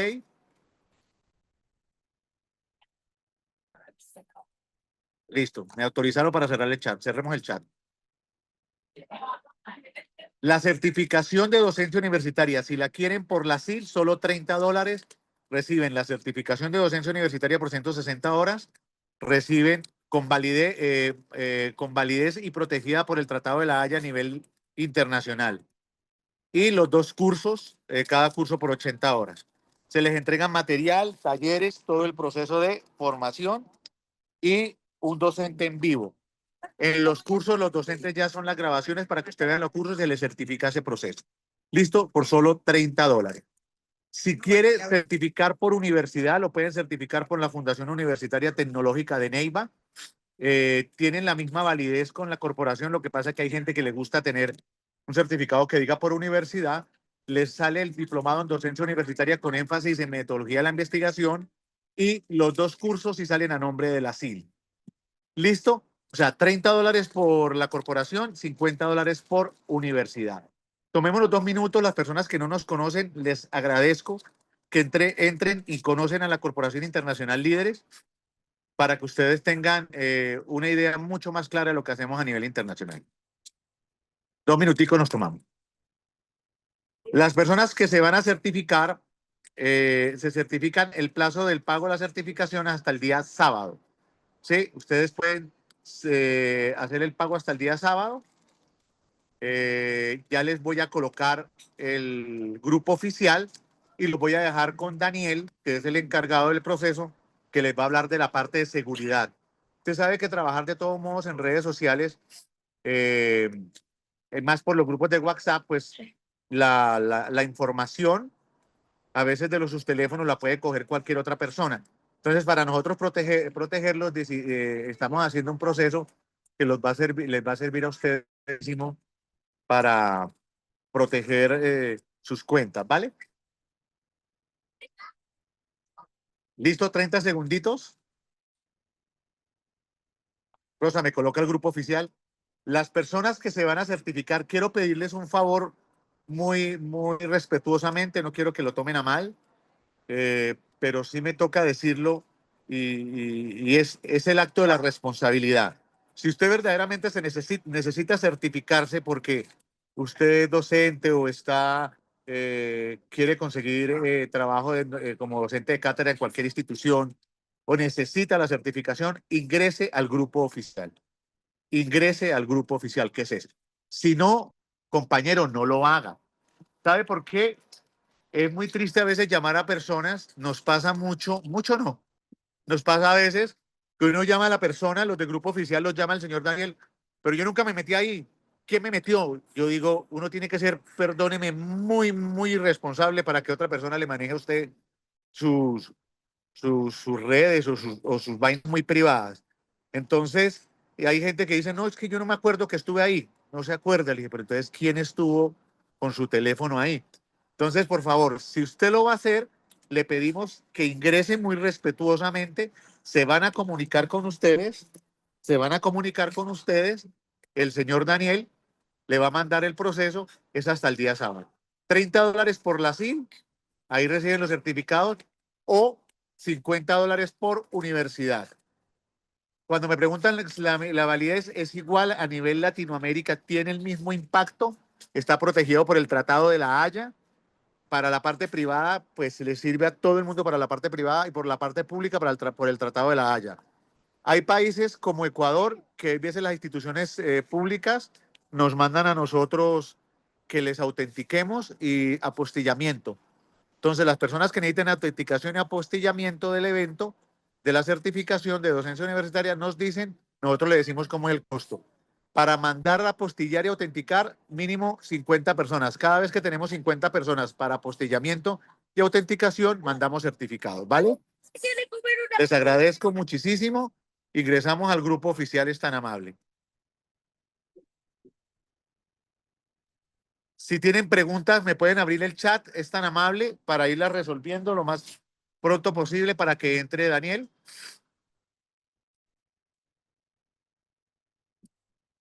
¿Por qué el costo tan bajo? Nosotros, la organización de nosotros ya lleva 25 años y nos caracterizamos en ese proceso. El horario ya se los colocaron ahí, lunes 6 p.m. Miren el horario, ese es el horario de las clases presenciales. Los cursos ustedes sí lo ven en el horario que ustedes deseen. Saray, consejo que le doy, si lo va a presentar en la parte pública, preséntelos y ahí ya le dirán si necesita apostillar o autenticar. Si necesita apostillar o autenticar, se comunica con nosotros y le decimos cómo es el proceso. En la parte privada no se les exigen. 2 semanas con el profesor en vivo. Si desea por universidad, ustedes nada más ingresan aquí al WhatsApp, el señor Daniel le va a mandar toda la información, ¿vale?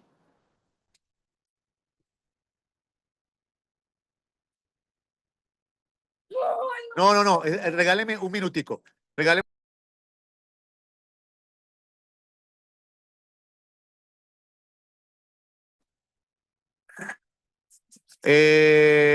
Alan, no me entendiste.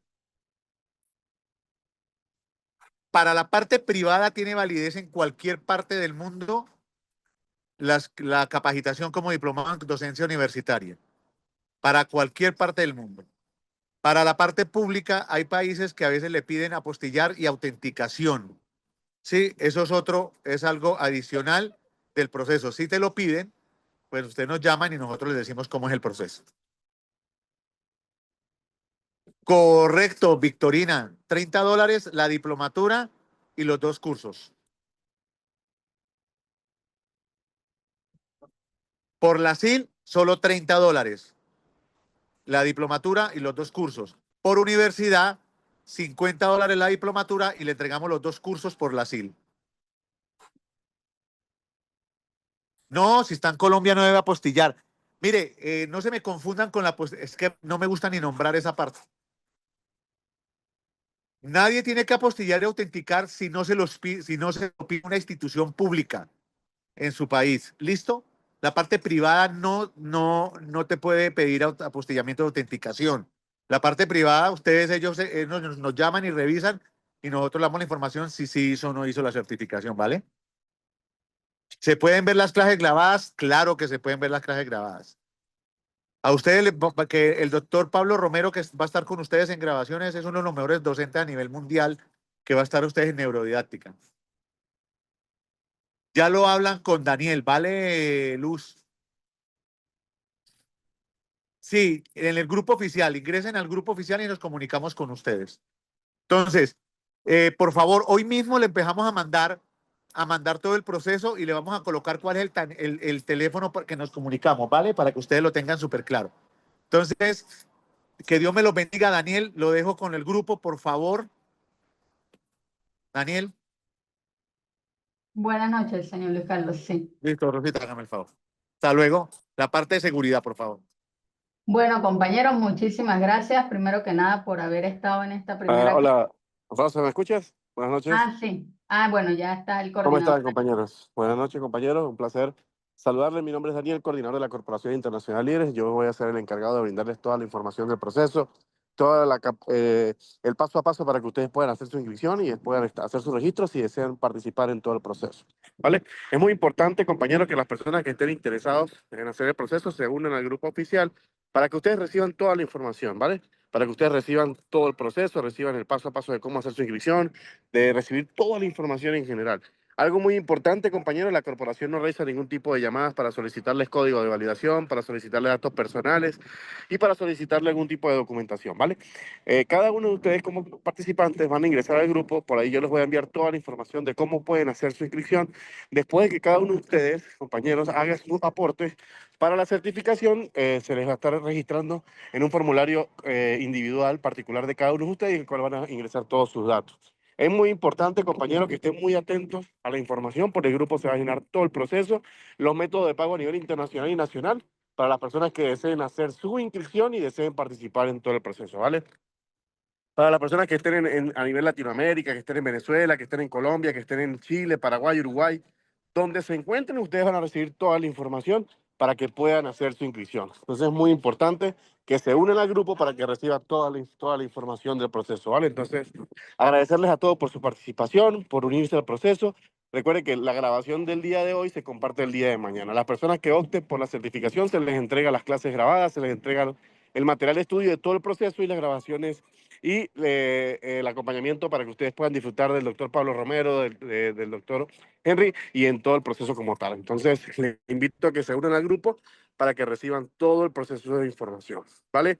Es muy importante que se unan al grupo. De igual manera, si usted no puede agregarse al grupo, ahí está mi número de WhatsApp, el cual usted puede, si no puede agregarse al grupo, me puede copiar directamente para yo ayudarle y pueda hacer su registro. Si tiene alguna duda o inquietud, así yo pueda apoyarle en el proceso, ¿vale? No, gracias a usted, señora Rosana, por participar. El proceso de formación tiene una duración de 8 sesiones continuas, ¿vale? 8 sesiones continuas. Gracias a ustedes, ¿vale? Es muy importante de la persona que esté interesada, compañeros, si usted está interesada, desea participar en todo el proceso, que se una al grupo para que reciba toda la información. Desde hoy yo voy a estar enviándole a cada una de las personas que se una al grupo, voy a estar enviándole la información uno a uno y así ustedes pueden hacer toda su inscripción y recibir toda la información del proceso, ¿vale? Listo. Por la Corporación Internacional Líderes tiene un costo de 130.000 pesos colombianos y por universidad tiene un costo de 200.000 pesos colombianos, ¿vale? Ahí está el grupo, señora María, ahí está el grupo. Aquí lo estoy colocando en el chat. De igual manera, si usted no puede agregarse, ahí está mi número de WhatsApp. Puede copiarme directamente a mi número, que yo con mucho gusto le voy a atender y le voy a brindar todo el proceso, ¿vale? ¿Listo? Señor Leo, muchísimas gracias por participar desde Venezuela. Saludos. Listo, compañero, que pasen una excelente noche. Recuerde que la corporación no realiza ningún tipo de llamadas para solicitarle código de